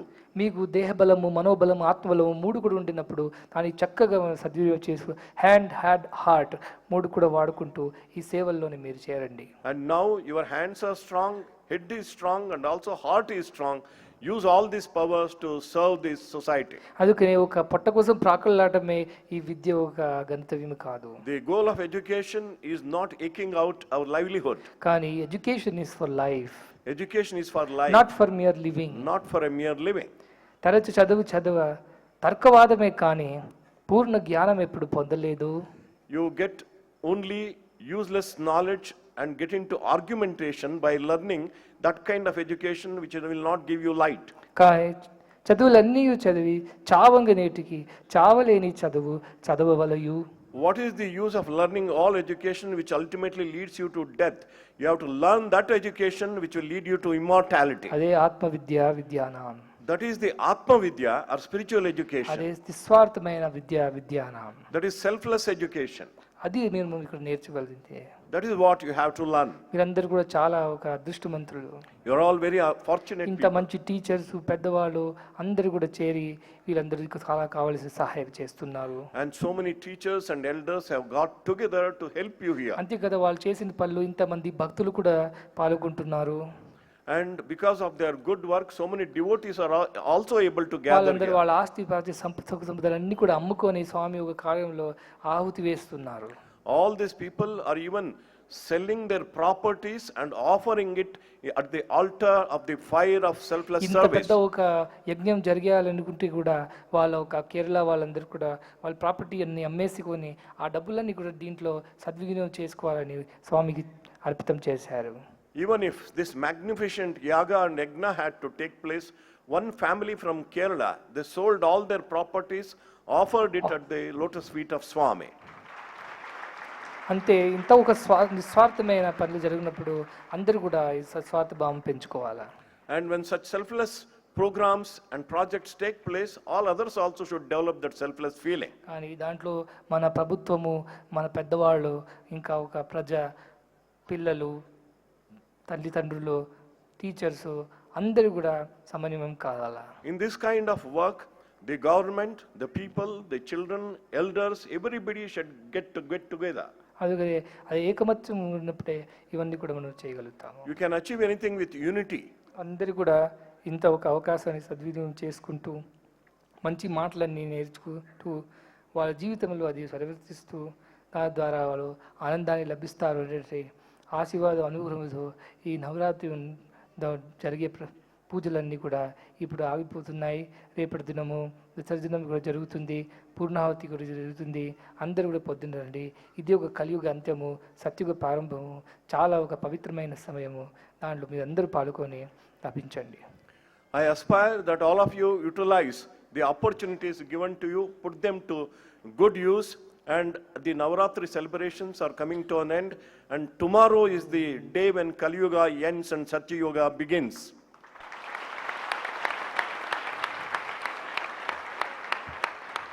ప్రేమముదిత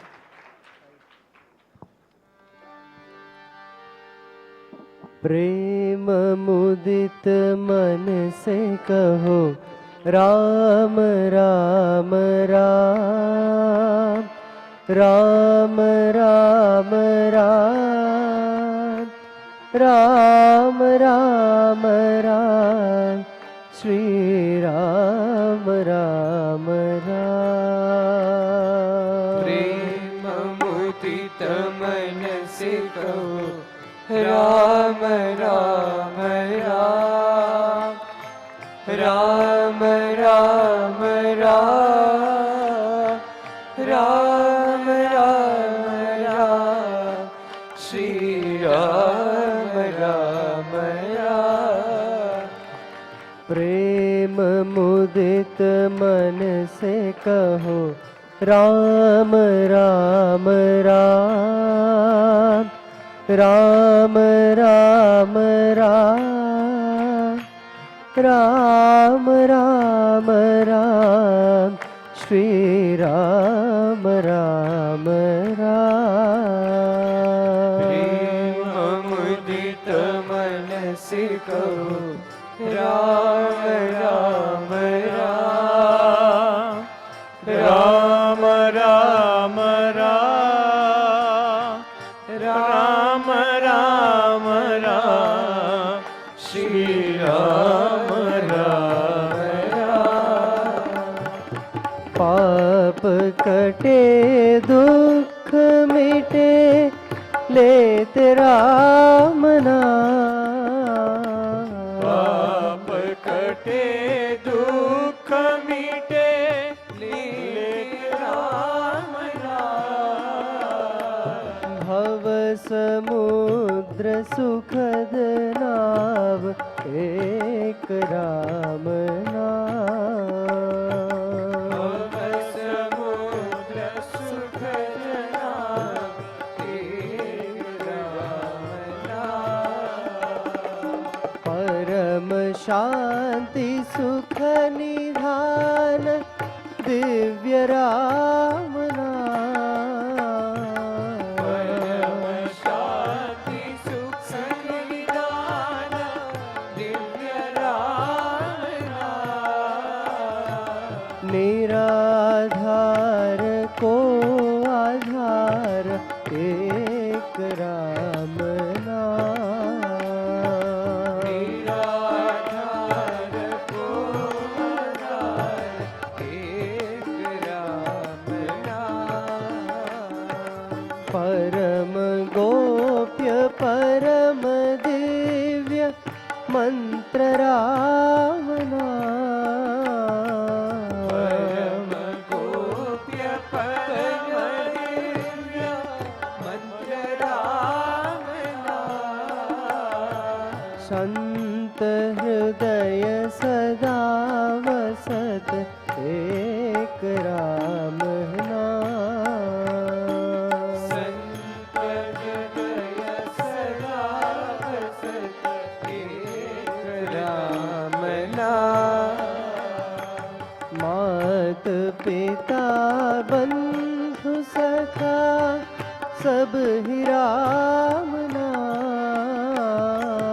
मात पिता बंधु सखा सब ही राम नाम। भक्त जनर जीवन धन एक राम नाम, भक्त जनर धन एक राम नाम। भक्त जनर जीवन धन एक राम नाम। भक्त जनर जीवन धन एक राम नाम। राम राम राम राम राम राम राम राम राम श्री राम राम राम। राम राम राम राम राम राम राम राम राम श्री राम राम राम। राम राम राम राम राम राम राम राम राम श्री राम राम राम।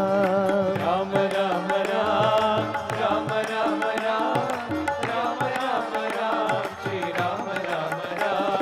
राम राम राम राम राम राम राम राम राम श्री राम राम राम।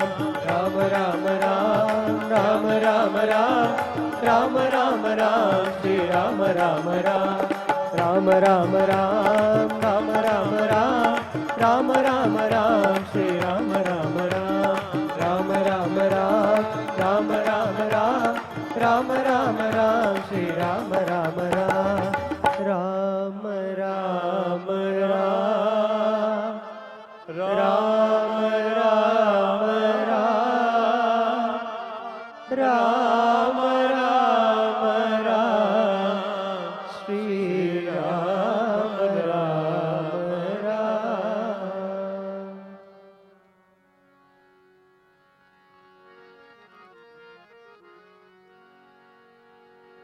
ओम जय जगदीश हरे स्वामी सत्य साई हरे। भक्त जना संरक्षक भक्त जना संरक्षक पति महेश्वरा।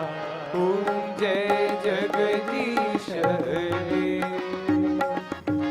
शशिवदना श्रीकरा सर्वा प्राणपते स्वामी सर्वा प्राणपते।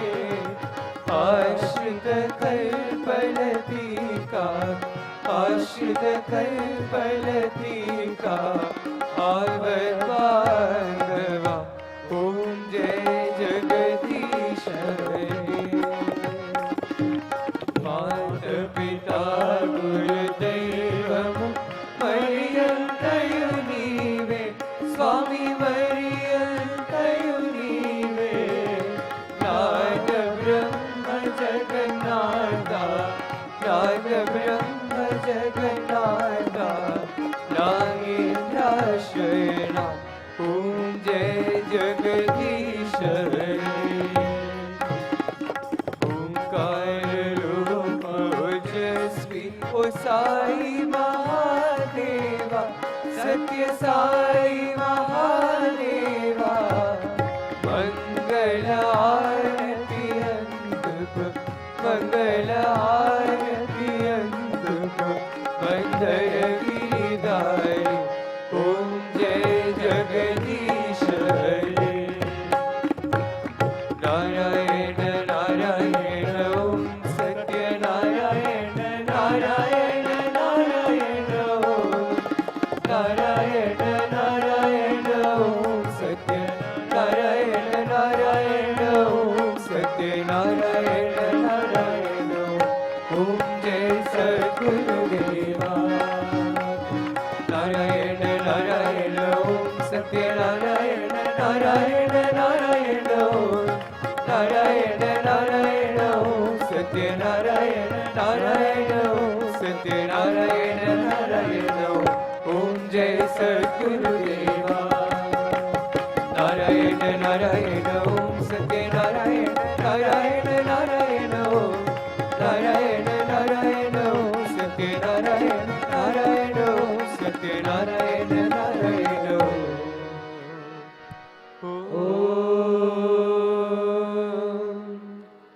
जय सद्गुरुदेवा। ओम शांति शांति शांति समस्त लोका सुखिनो भवन्तु समस्त लोका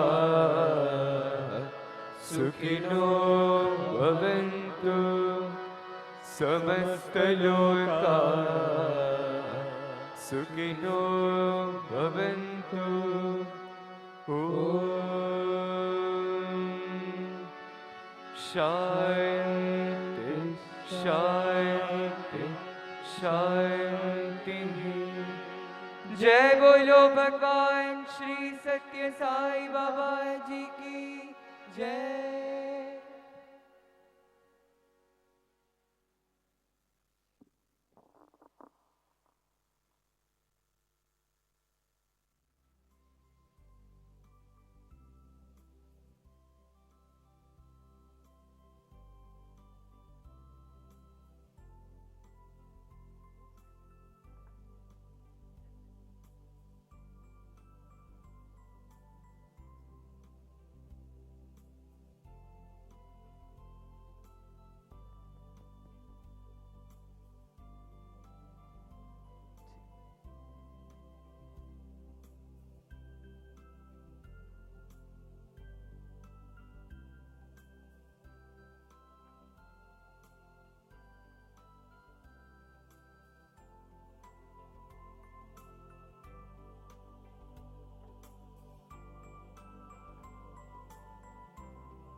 Om Shri Sai Ram.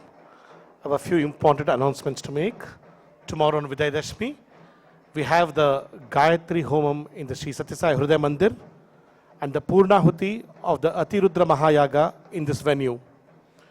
In the evening, as a part of the cultural program, we have the musical performance by renowned artists and playback singers, Shri Kunal Ganjawala and Shri Sumit Tappu.